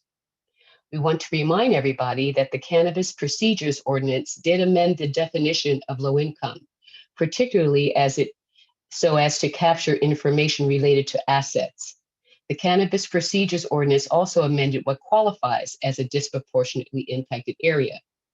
Of note, disproportionately impacted areas are now being defined as police reporting districts rather than zip codes, which is how the original criteria defined a disproportionately impacted area. However, specifically to participate in Phase 3 Retail Round 2, it's not that folks have to meet any of the two of the three.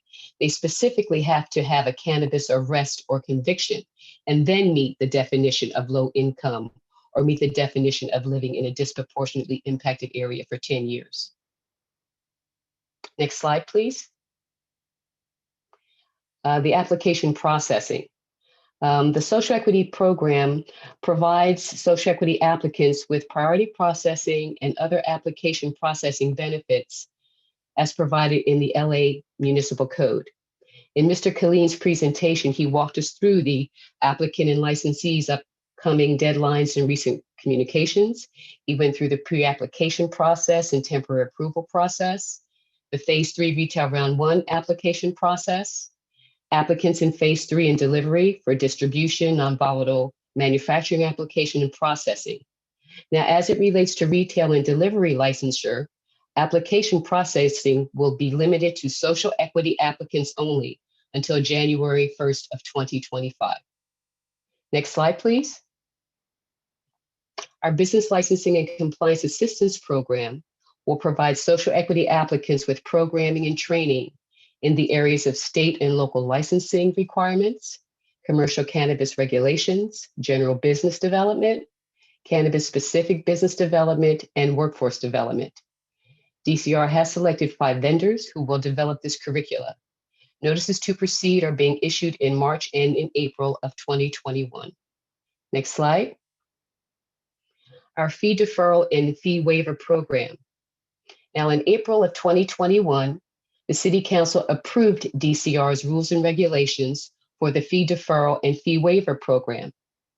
DCR shall administer the fee waiver program based on requirements and restrictions established in the rules and regs. Participation in the fee deferral program may be subject to the availability of resources, as always. Subject to that availability of funds, DCR initially will apply up to $650,750 towards the social equity application verification fee waivers for verified social equity applicants. DCR may also defer temporary approval application fees up to 6 months for social equity applicants. Both the fee waiver and fee deferrals will be administered on a first-come, first-served basis. Additional information will be shared as we move forward. Next slide.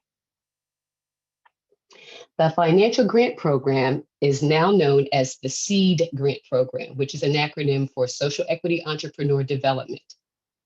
In April of 2021, the City of Los Angeles established the Social Equity Entrepreneur Grant Program, or SEED. The SEED grant program utilizes funds from the Cannabis Equity Grant for Local Jurisdictions, or CEG grant, to provide financial assistance to verified social equity individual applicants.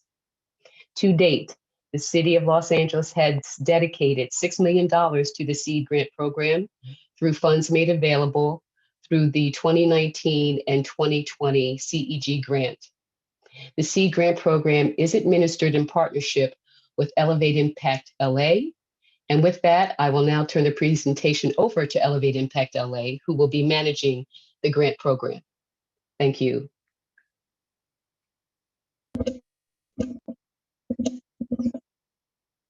Good afternoon. Thank you, Dr. Brown, for that overview of the program. I'm going to now walk you through the seed program that's being implemented at Elevate Impact LA.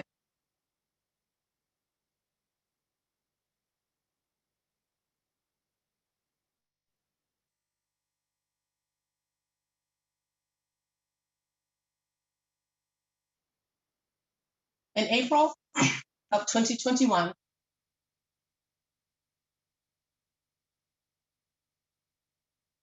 in April of 2021, the City of Los Angeles is launching its seed grant program.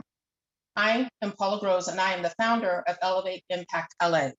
We are honored today to inform you about the launch of this program.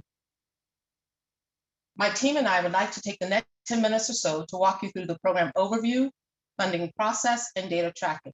Next slide, please. Next slide, please.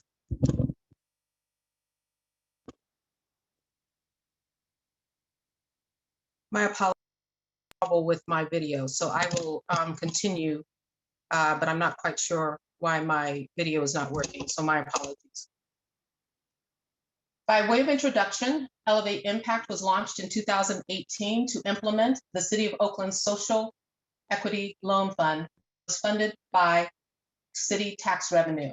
Since that time, we've expanded and now serve the City of Los Angeles, City of Sacramento, and County of Mendocino. We are deploying close to $20 million in loan and grant funds to social equity entrepreneurs throughout California. I launched my financial career in 1986, where I worked in New York City on Wall Street at Credit Suisse First Boston, and had the good fortune to meet my partner here, Keith Spears. I also went to Harvard Business School, where fortunes smiled again, and I sat next to my other business partner here, Bruce Robinson. In total, we are a team of 11 individuals, including myself, with close to 300 years of aggregate experience working with social equity and cannabis entrepreneurs, as well as small businesses in California, the US, and internationally. Next slide, please. The City of Los Angeles SEED program is funded by the Cannabis Equity Grant for Local Jurisdictions, which provided $6 million in 2019 through 2020. We will be deploying this grant capital in 2 tranches, $5 million for SEED 1.0 and $1 million in SEED 2.0. We are working closely with Pat Parker, Dr. Amani Brown, and their team to execute this strategy. Next slide. SEED 1.0 will utilize $5 million of the $6 million in CEG funding to provide grants of $25,000 each to LA Phase 3 Retail 1 social equity individual applicants. Next slide. SEED 2.0 will utilize $1 million of the $6 million in the CEG funding to provide grants of up to $10,000 each to verified social equity individual applicants in 2 disbursements. One, they are eligible to receive $5,000 when the Department of Cannabis Revenue approves their application for further processing. And part 2, they can receive an additional $5,000 when they are eligible for a notice of local compliance underway. Next slide, please. This slide gives you a quick snapshot of how the money can be used by the entrepreneurs in accordance with CEG's identified expense categories, which are rent, lease payments, equipment, regulatory fees, legal regulatory compliance, testing, furniture, fixtures, capital improvements, and workforce training. Next slide, please.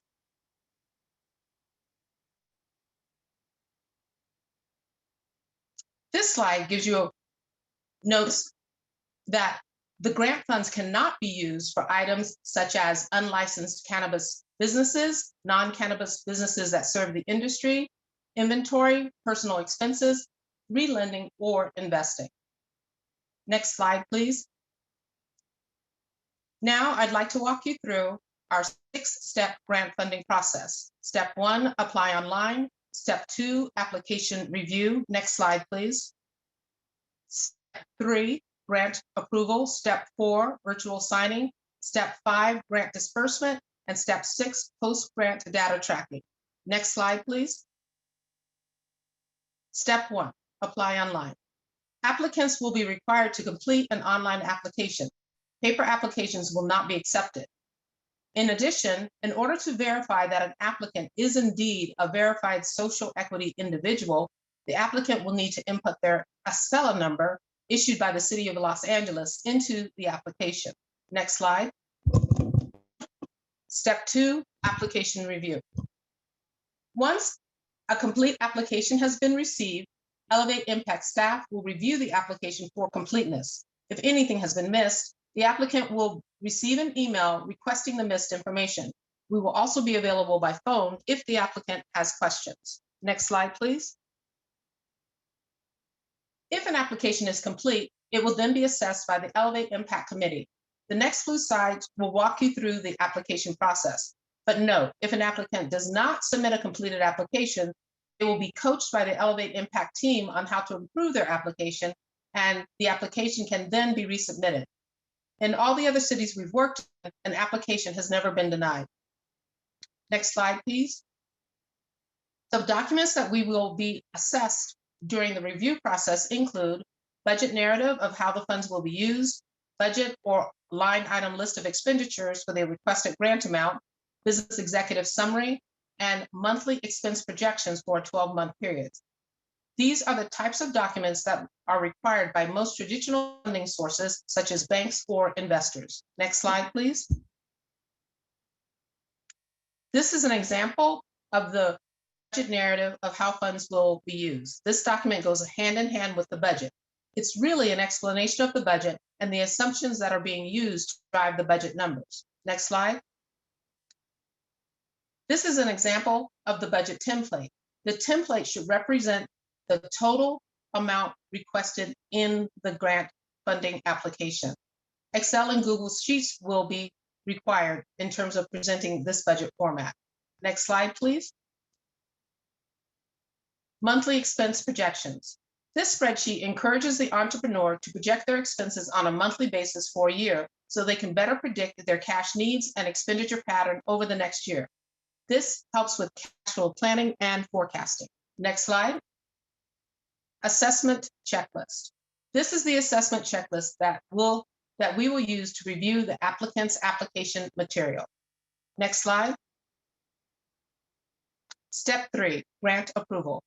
If after review by the Elevate Impact Grant Committee, an applicant passes the assessment process, an email is sent to the applicant saying that they passed and they have now become an approved applicant. Again, if they do not pass, the entrepreneur will be coached on how to improve and they can then reapply. Next slide. Step 4, virtual signing. After approval, a grant agreement is created specifically for the approved applicant, and the Elevate Impact staff will virtually meet with the applicant to review the documents and address any questions.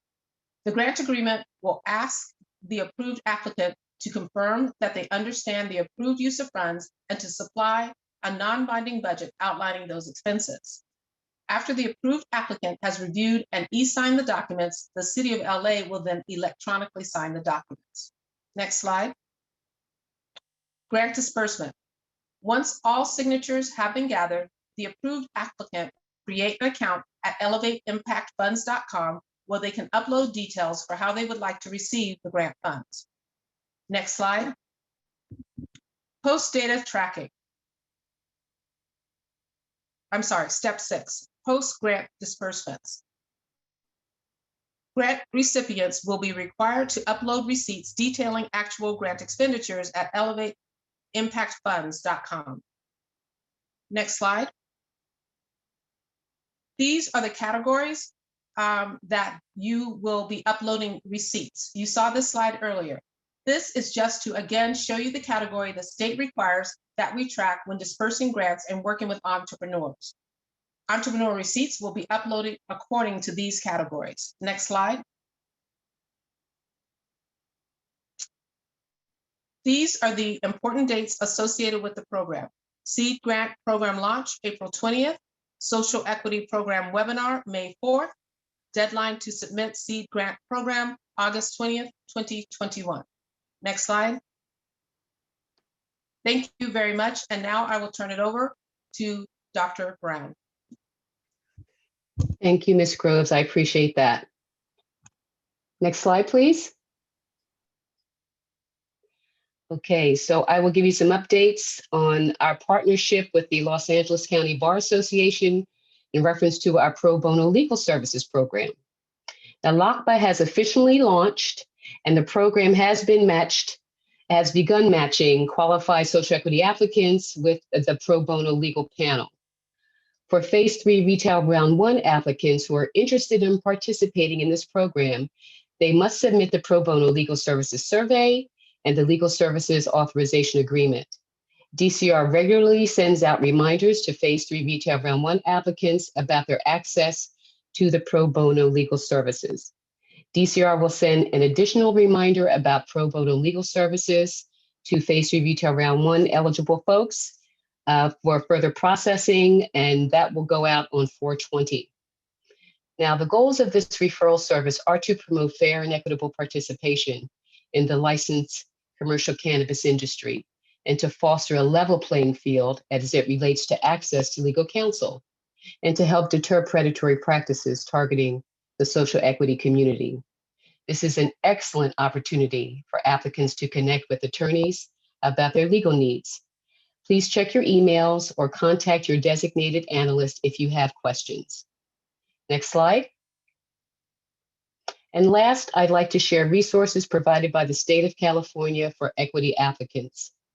The Bureau of Cannabis Control has an equity unit. Additional BCC equity unit contact information and information regarding resources made available to social equity applicants can be found on DCR's website under the Social Equity Program. We encourage our social equity applicants to contact the BCC's equity unit for additional information and resources regarding state licensing. Next slide, and with that, I will turn it over to Rocky Wiles, the DCR's Compliance and Operations Manager.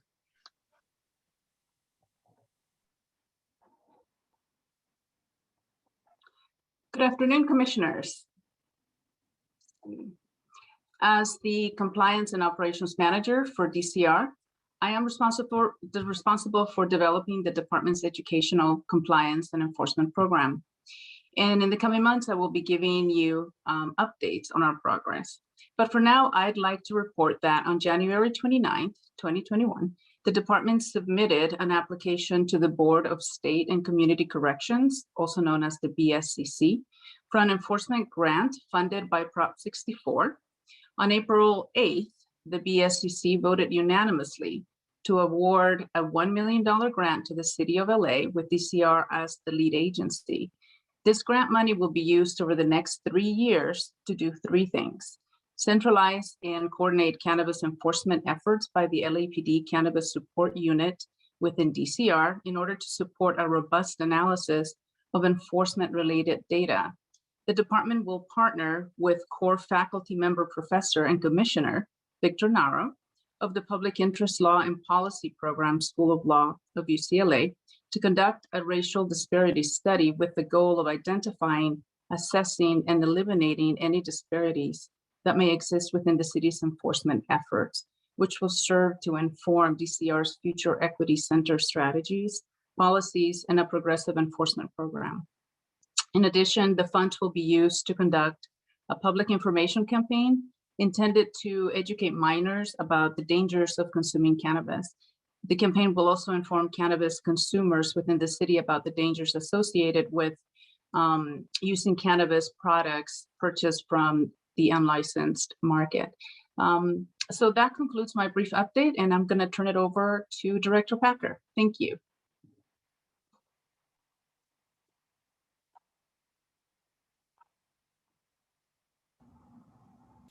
Thank you, Rocky. Commissioners, as you've heard from today's staff during the executive director's report, there's a lot of work to be done and a lot that we're currently doing. We have a lot of exciting programming that we're going to be launching next Tuesday, and we know that we've sent specific invitations to U.S. commissioners to join in those efforts. So I look forward to continuing to work alongside you all as these programs and initiatives move forward. And I encourage members of the public to participate in these initiatives, both the SPARK initiative and the seed financial grant program. We know that it's taken a while for us to get through a process where we've been able to secure money and go through different selection processes to identify vendors. I wanted to intentionally include a slide that referenced the status of programming related to the social equity program in particular, because I think we often conflate some of the programming when we're communicating, but there are separate programs that are they're recently adopted by council, recently funded. Some were funded a while ago, but were just recently approved. But I wanted you all to be able to get a snapshot of what is available, what new programming is forthcoming, what is currently in development. I also want to thank our vendors who came and joined today's presentation, MBI Media, who we are partnering with to launch Spark, and Elevate Impact LA, who will administer seed on our behalf. I would like to thank the representatives from those vendors for joining us today. You will hear more from them as time progresses. They will be joining us at upcoming webinars and workshops that we will have throughout the community. And as time goes on, I imagine the next couple of months, we will also have the vendors that Dr. Brown referenced that are going to be building our business licensing and compliance program. I know that community members have a lot of feedback about what they need in terms of that programming, and some of that information has been shared with us previously, and we still welcome new feedback. And so we want to put our vendors who are going to be providing that direct technical assistance in a space where they can hear from stakeholders directly, and so that programming meets their direct needs. But that concludes the executive director's report at this time. Thank you so much to my staff and commissioners.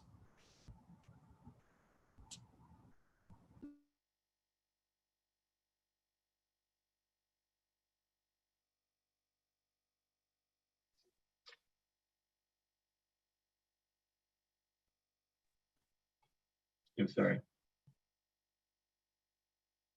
Can you hear me? Yes, I can hear you. Sorry, I'm having some technical issues. Well, thank you everyone for those presentations. At this time, I'd like to open it up to deliberations and questions from the commissioners.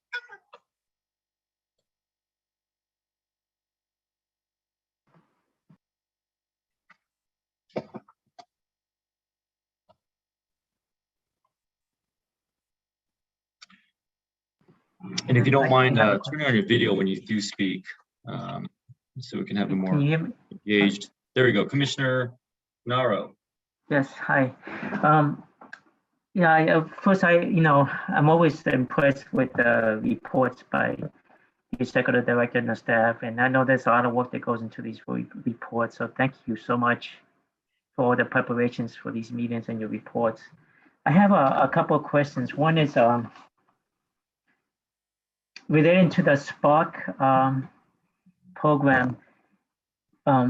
What are the mechanisms you're doing in the way of outreach and education to reach out to the community members that the social equity, they're impacted by social equity program? And because I know there was some public comments earlier too about people not having access to information, education, and outreach. And I know the staff is doing all they can, but if you can just recap the different ways you're taking all the information that you prepare for us and how you're distributing the information to the community so that the social equity applicants or people that could benefit from the social equity program can have access to all the great information that you're sharing with us. I can speak to that, or Director Keck, may I speak to that? Yes, please, thank you. Well, one of the things we're really excited about is we're going to have a huge kickoff this coming Tuesday. And one of the main components that's going to give us a broad reach is we are going to be heavily featured on 3 major Los Angeles radio stations. I put together a media marketing campaign where literally DCR is going to own Power 106, KGLH, and also Cali 93.9, which is kind of a hybrid English and Spanish station. Director Packer, I've already made arrangements. She's already conducted 1 2.5-minute interview, and then she's recording one on Friday, and those will all air on 420, as well as radio spots, live liners, as well as we're going to have website exposure on each of these radio stations connecting directly to the DCR page.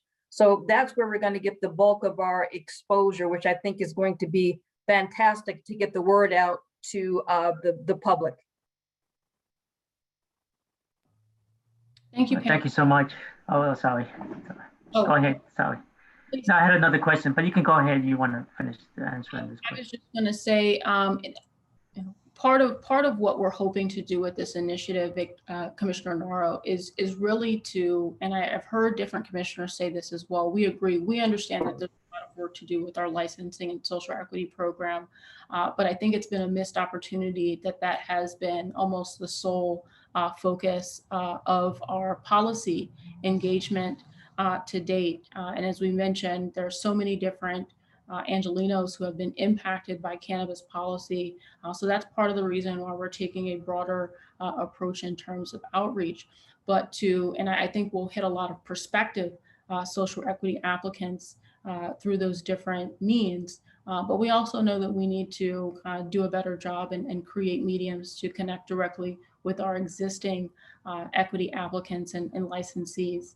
And we have their contact information, we have their email accounts. We're going to be using their email accounts to reach them and pull them into other types of engagement. Largely that's going to live in this virtual meeting room that has been built out for this purpose. But we're really hoping to be able to tag as many people into this conversation as possible, because we recognize it is a system that we're trying to change, and we have to have a kind of personal and collective effort to get that done. So that's all I wanted to add. Thank you, Commissioner Naro.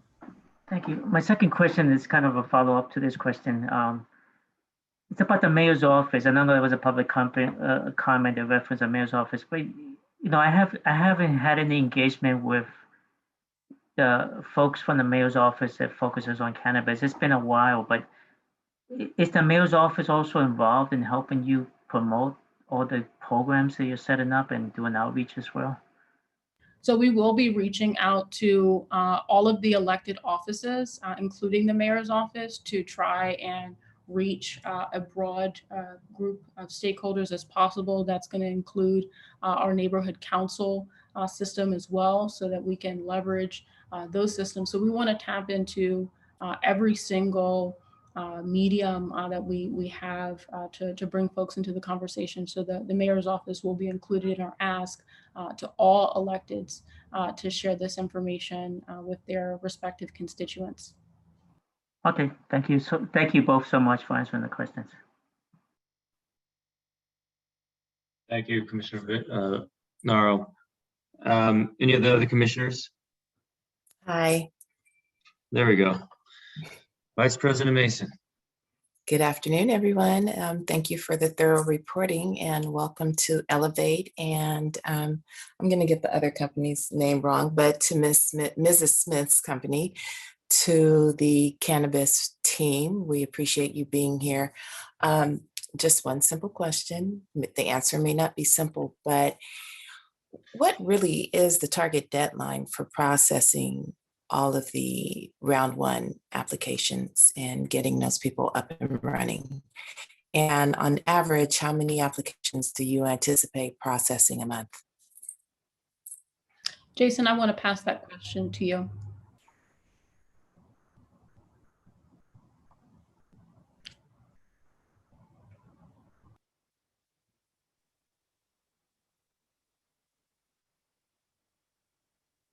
Oh, I'm sorry, Jason. I can't hear you. I wonder if others can hear you. I can't hear him. Okay, we can hear you now. Thank you. There's not a defined timeframe for phase 3 round 1 applicants to receive temporary approval nor move through the application process. A lot of it has to do with how quickly they submit their temporary approval documents. To date, less than half of the applicants that were deemed eligible have submitted the necessary temporary approval documents to move forward. Most haven't even submitted a single document. So the applicants that have submitted the documentation, they've been responsive to their analyst. 2 of those applicants have already received temporary approval.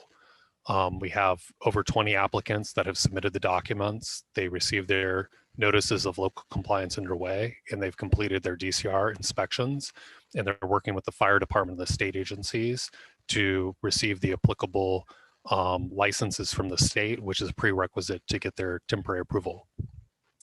You know, analysts send reminder emails and follow-up emails to folks. At this point, we understand that folks may be in different financial situations. They may be looking for co-owners and financial interest holders to contribute capital. They may be looking for new locations. They may be working through LACPA and some of the other organizations to get additional services to help refine their proposal and their application before they submit it to the department. So there's a lot of things moving right now.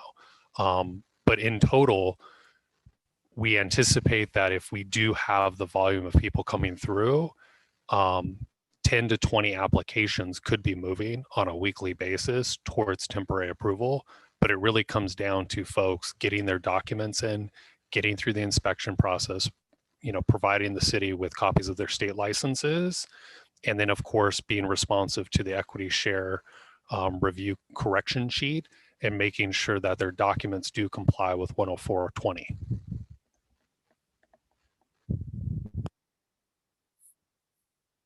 Thank you, Jason. So we have the potential to get at least 20 more phase 3 round 1 applicants up and running, hopefully before the end of the summer. Hopefully we'll be able to get more through. You know, a lot of the businesses that have received their notice of local compliance underway are eligible to request a DCR inspection, and it's up to the applicant to request those inspections. Some of the folks have waited to get those notices before they start their tenant improvements. So they're currently working with the Department of Building and Safety or the fire department to get the necessary permits to, you know, engage in the commercial cannabis activity that they're seeking. Some folks are going through the certificate of occupancy process, doing tenant improvements, working on the permitting, so that once they've completed their inspections, so they do have their state licenses, they'll be able to operate. At this point, we could complete, you know, 10 to 20 per week if we do have the demand.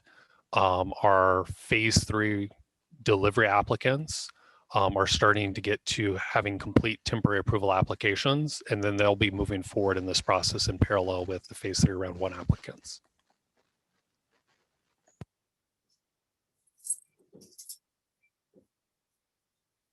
Thank you, Jason. I hear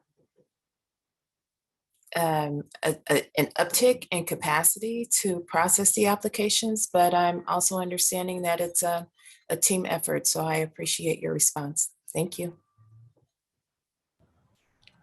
Commissioner Mason, if I could add another comment that I think is important. I heard one of the stakeholders raise this as well.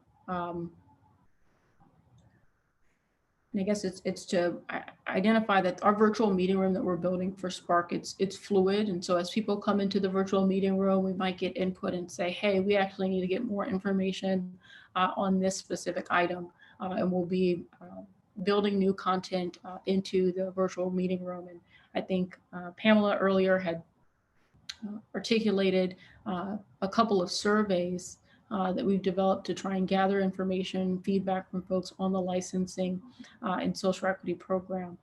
A survey that's not going to be made immediately available, but is on the next wave to be made available to the public, is we want to do a survey specifically of these phase 3 retail round 1 applicants who are eligible for further processing, to get a better sense of not only we know what their status is in our application process, but we kind of just need to know what the status of the businesses and their goals in moving forward with the process, because as Jason mentioned, there are really just 200 different experiences happening right now, and we want to be able to respond to them all, but we need to be able to gather more information about what is exactly holding folks up in different tranches of the process. So as we share and collect that information, we'll be sure to bring that information back to the commission so that we can build services that are directly responsive.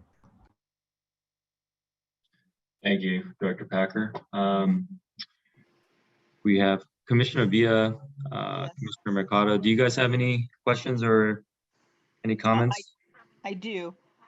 I guess what I'm unclear about, it sounds like funds, which is what a lot of the social equity applicants are looking to access, seem to be about to start to at least flow, right? In the process for getting them to flow seems to be starting now. What I'm not sure is exactly how the flow of those funds is going to interact with the application process. When will they be able to get the funds as opposed to when they're in the where they are in the application process? I'm unclear on that. Got it. And I appreciate the question, Commissioner Villa. So, and it may be helpful to go back to a couple of slides. I may want to pass some of these questions on to our vendor, Elevate Impact LA.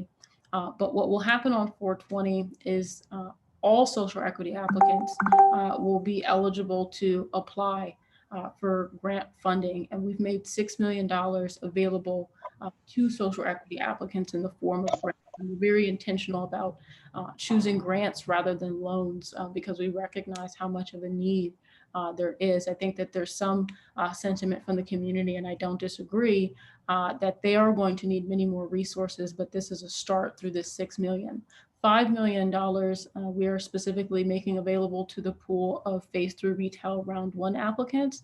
And we've essentially created eligibility criteria for these particular applicants such that there is no additional eligibility criteria that they need to meet. They've already hit the status of being eligible for the grant by definition, because the eligibility is being a phase 3 retail round 1 applicant deemed eligible for further processing. We don't need to do any additional work administratively to identify who these people are, who these applicants are, but we do need them to affirmatively apply for the grant, which is submitting some basic information just to confirm that they are who they say they are. We want to make sure that they're giving us the Acela record ID number so that we can verify that they are in fact a social equity applicant.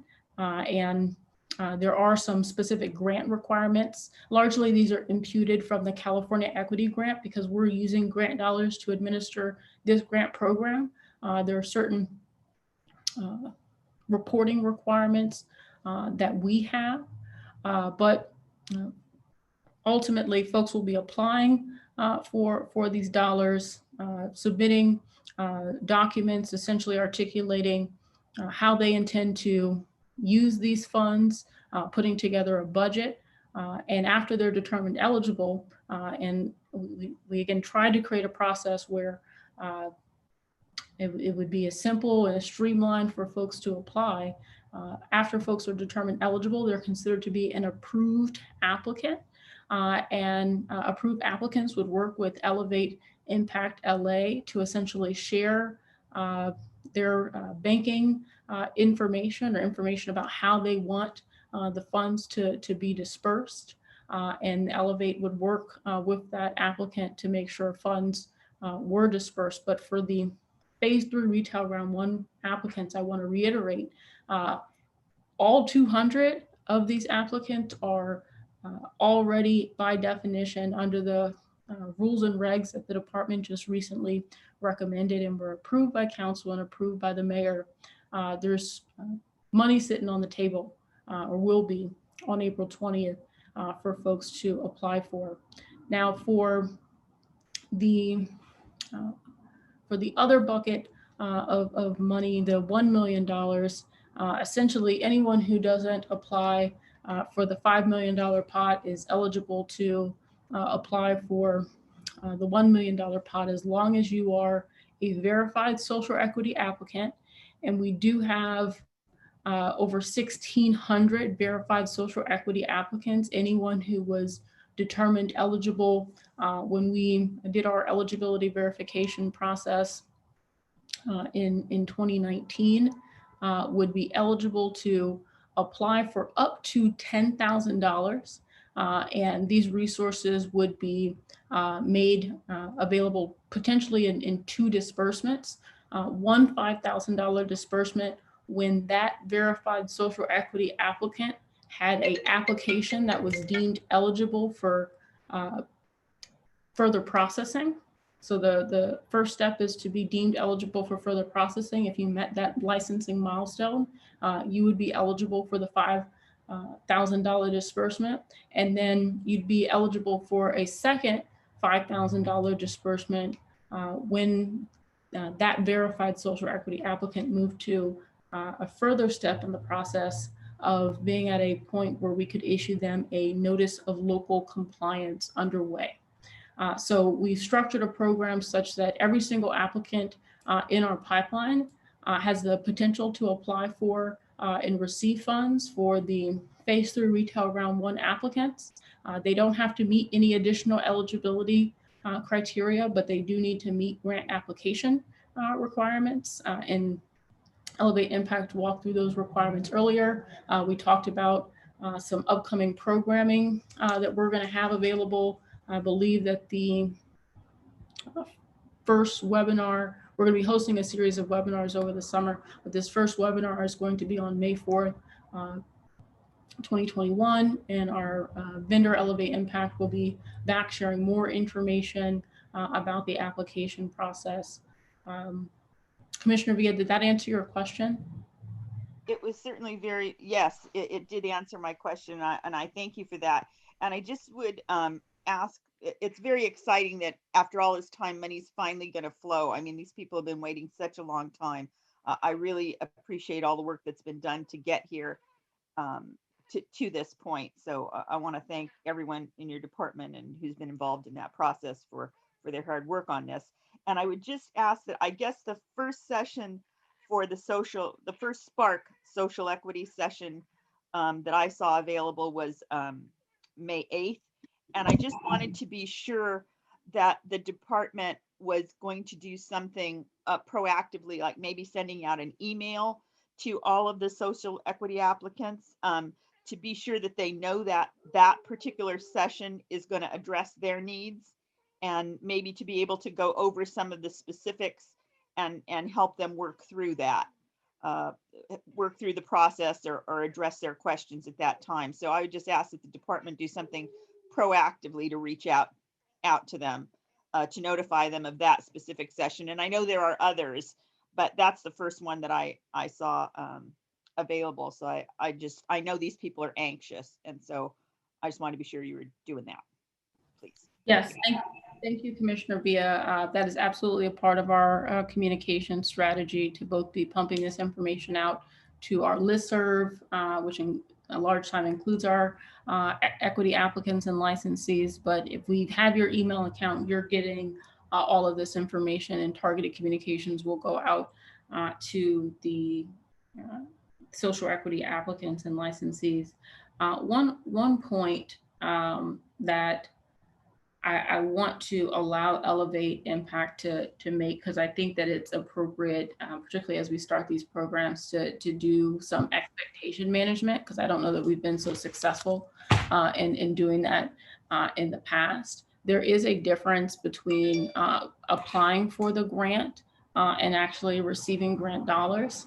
So, Paul, I think that this would be a good time to articulate publicly what we imagine to be a reasonable amount of time if someone had submitted all of their application materials, et cetera, to one, either be determined an approved applicant and eligible, and then also to receive a grant disbursement. I want to make sure that if it's 8 weeks from application to actually receiving a disbursement, that we can at least articulate that up front, as opposed to people assuming that they're going to get money in their hands the next day.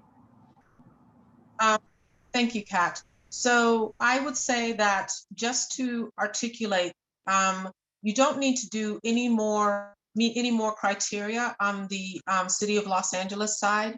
If you are one of the phase 1 retailers that Dr.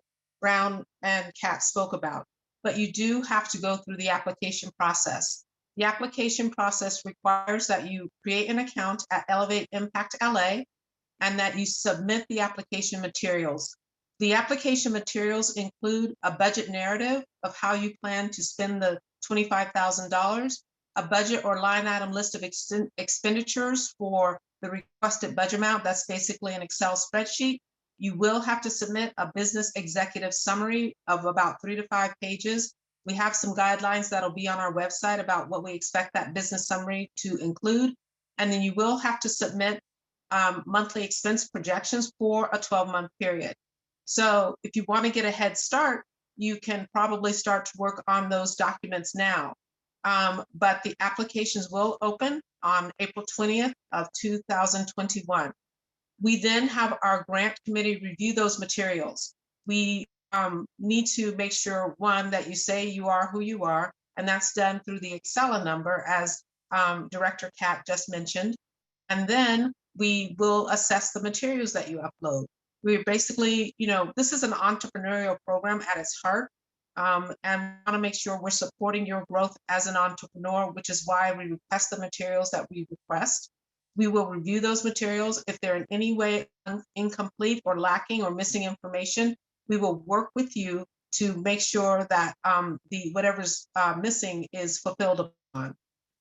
Our experience in other cities say that once you upload an application and have been assigned to one of our underwriters and those applications have been reviewed, it's about a 4-month period to get to the approval process. Now, I will say that we're hoping that a ton of people apply on 4/20. So depending on the backlog, that might extend that to 5 or 6 weeks. But our goal is to have as many people apply as close to April 20th as possible.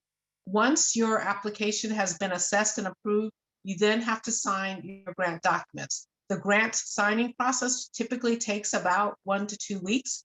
It involves us, 1, customizing grant documents for you and your business, 2, reviewing those grant documents with the entrepreneurs, 3, getting the signatures signed on behalf of the city as well as on behalf of the entrepreneur.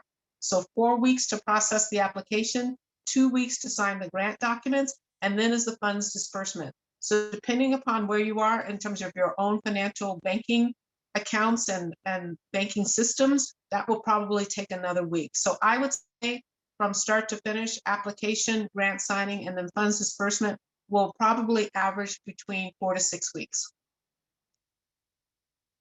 Does that answer your question, Director Packer?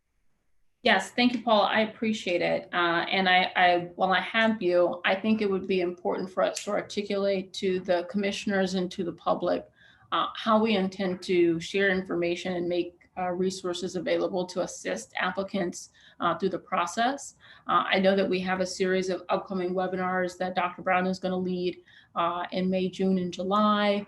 We've shared at this commission meeting the May 4th date, and I know that you all will be joining us to share information, kind of walk folks through the different application materials that you referenced. But what type of support or assistance should members of the public expect from you and your team? Yes, thank you.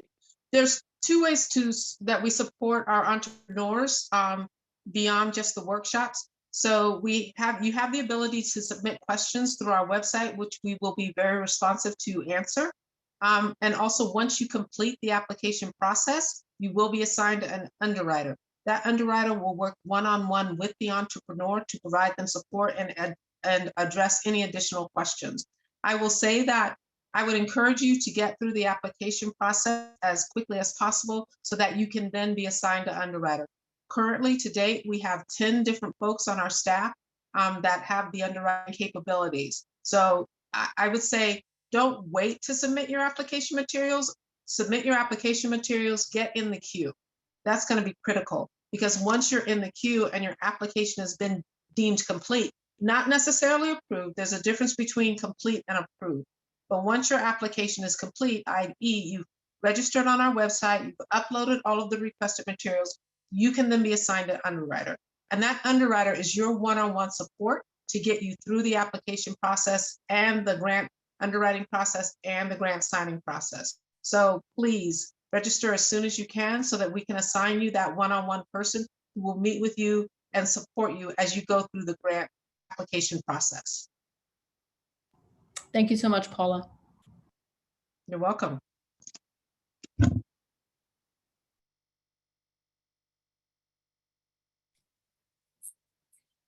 Hi, this is Vice President Mason again. Thank I you.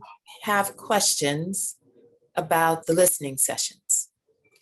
How is commissioner interaction with social equity applicants or overall applicants going to be managed within the context of those sessions?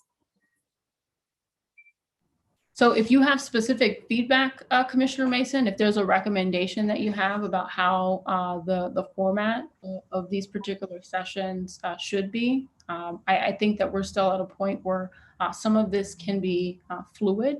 And so if you do have a recommendation, I would ask all of the commissioners, and we may not need to use the same format at every single meeting, but we do want to have an opportunity to have an exchange that's meaningful.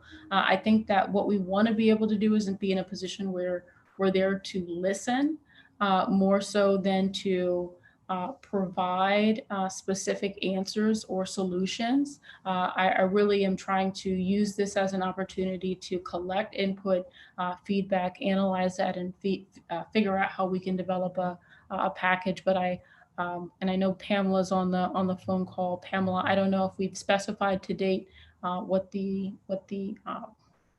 format of the discussion is going to be, but I think that we wanted to try and frame some of the information that we're trying to capture feedback on, but also provide mediums for us to just receive and listen to input.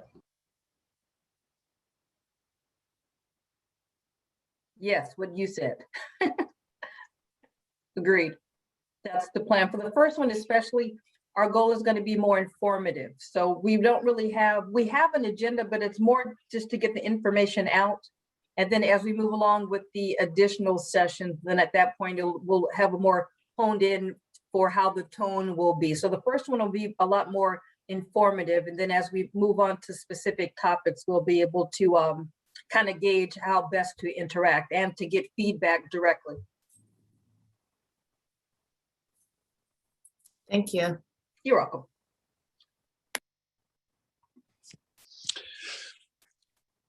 Hey there, it's Commissioner Mercado. Quick question for Jason and Kat. Did you say that there were 10 openings within the DCR office? And are those being held up from the city budget, or is it a lack of applicants? Or I don't know if maybe you can expand on that.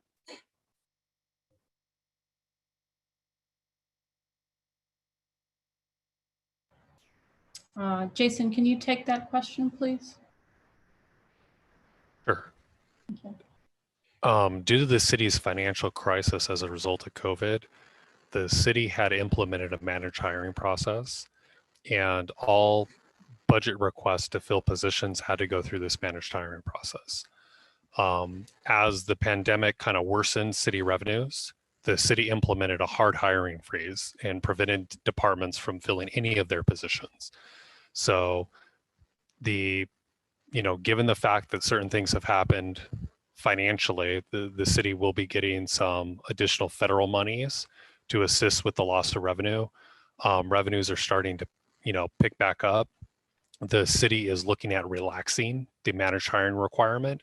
But at this time, we don't think we're going to have the authority to start the hiring process for any of our positions until June. And then we would be able to actually start filling the positions and making job offers effective July 1st of 2021. So I think it's less about qualified candidates, and it's just more about the city's overall fiscal picture that has prevented the department from filling those positions. Perfect, thank you. I would imagine though that in and of itself creates this huge bottleneck. If, I mean, you guys are all working your tails off and then you're minus, you're down 10 people. It does, and we've been doing our best to kind of balance meeting workload demands and giving folks the opportunity to work overtime so that applications and records can continue to move forward. However, getting actual full-time employees will greatly help the department.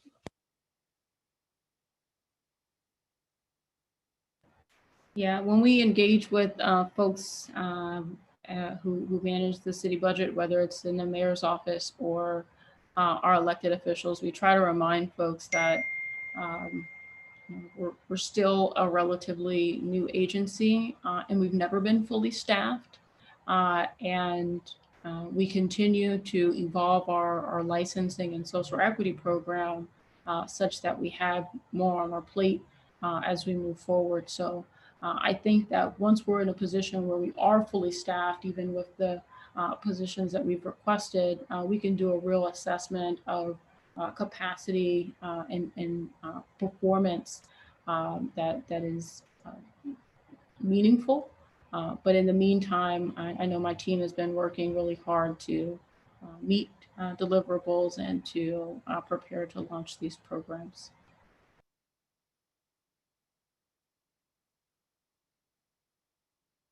Okay, great. We have Commissioner Mercado. Did you want to ask any questions or comments or add to the discussion here? No, that was it. Those were my questions. Thank you. That's it? Okay. Got it. All right. I think we've heard from all the commissioners. As from my perspective, just looking through the presentation, I'm very excited to see where this new Sparks program takes us. This is really uncharted territory. We're doing this for the first time, and so I'm very excited to see what kind of results and what kind of progress results from this initiative. I really want to encourage all of the commissioners to participate wherever you can. I think we can certainly learn a lot, but also add value to these discussions and to these endeavors. And so when you get a moment, if you could take a look at your schedules and figure out where you can participate and which of these sessions are of most interest to you. And we do need maximum participation moving forward. I also wanted to address, we're hearing it at every meeting. And again, this goes back to just kind of a lot of the frustration, a lot of the stakeholders and the applicants have been feeling. And I certainly, again, I've said it so many times, but we really empathize with those situations. And at the same time, we understand the constraints as a department that we have. We're working extremely hard, but I can tell that we're actually getting a lot more efficient. We're getting faster, or we're getting smarter in terms of how we are processing these applications. And so I want to just encourage the department to continue on that path. But there's one other point that I want to reiterate is that we've got to figure out ways to better communicate and relay, estimates in terms of processing times. I think if we can get folks that kind of visibility, it's going to go a long way. It's also going to, I think, limit the inquiries. I know we're getting inundated with phone calls and emails and other communications. And many of those are just asking for updates and because they don't know if it's going to be tomorrow or on a certain given week. But if we can project that for them, I think it's going to give people at least the opportunity to make contingency plans. If they have investors or other partners, they can work out solutions rather than staying in the dark. In many cases, they just don't know, right? And so I think and the challenge for us as a department is that it's not a one size fits all thing, right? So like every application is in a different situation. and they're at different levels of progress. And so we can't just make a blanket announcement and say on such and such date, we're gonna have another 50 and another 100 temporary licenses that are gonna be issued.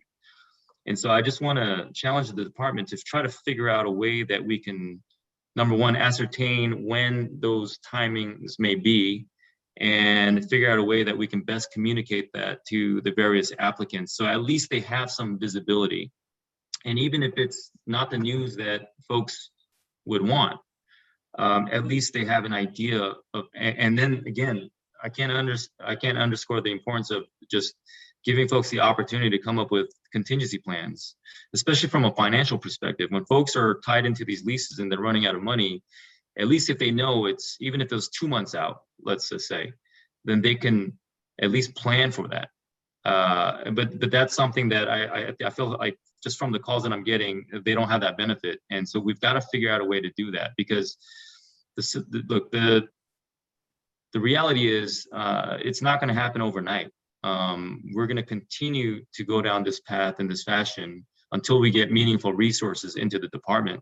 And so until then, we've just got to hold it down and do the best that we can. But I think from a communication standpoint and letting people know, giving them definite timelines to the extent we can. Sometimes we can't, I understand that. But I think we've got to make every effort to do so. I guess the question is that a reality for us? So I appreciate the question, President On. I think that this question is another question that's best answered by our licensing director, Jason Killeen.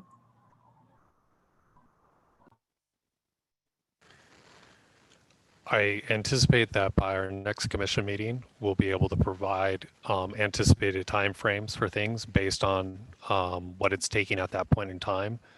We continue to work through the backlog of 400 modification requests as well as the simultaneous processing of the 400 applications that are currently before us.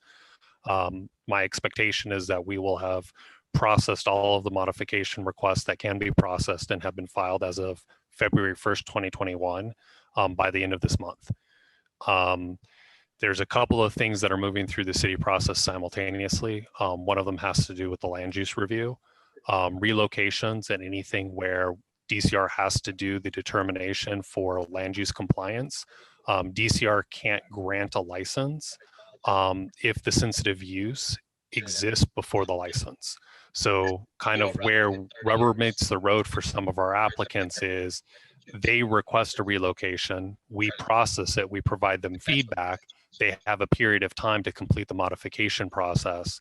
By the time they get back executed leases or additional information, there's now a sensitive use that precludes us from allowing them to move forward, and then they have to go and find a new location.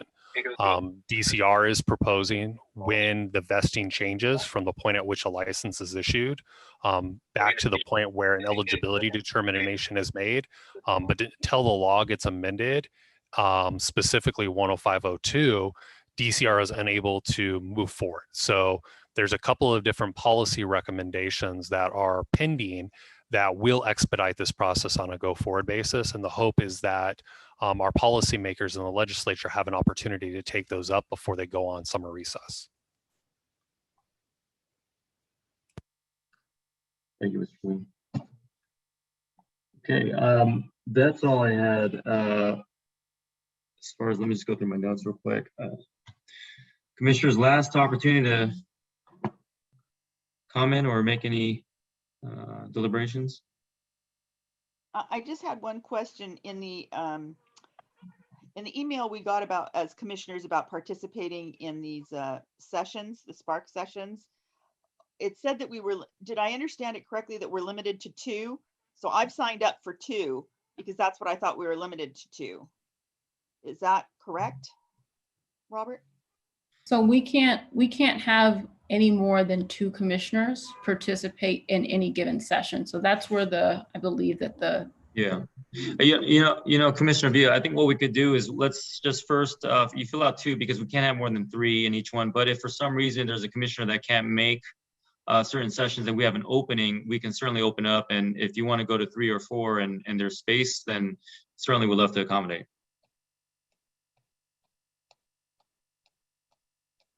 Thank you. I'll just wait to hear then, but I have signed up Okay. for my 2, so Yeah. I'm ready Okay. to go to more if needed. Thank you. Okay, great. Okay, well, I think that takes us to the end of the meeting. I just want to once again thank staff for your participation today. A lot of work went into today's presentation as usual. I want to thank also the other outside participants that added a lot of value today and informing us on the new initiatives coming forward. And as always, I want to thank the public for commenting and providing your input and expressing your frustrations as well. It's really important that we hear it. We got to understand exactly what's happening from your perspective, and we will do what we can to continue to work hard on your behalf. And with that, I'll adjourn today's meeting at 4:55 p.m. Thank you.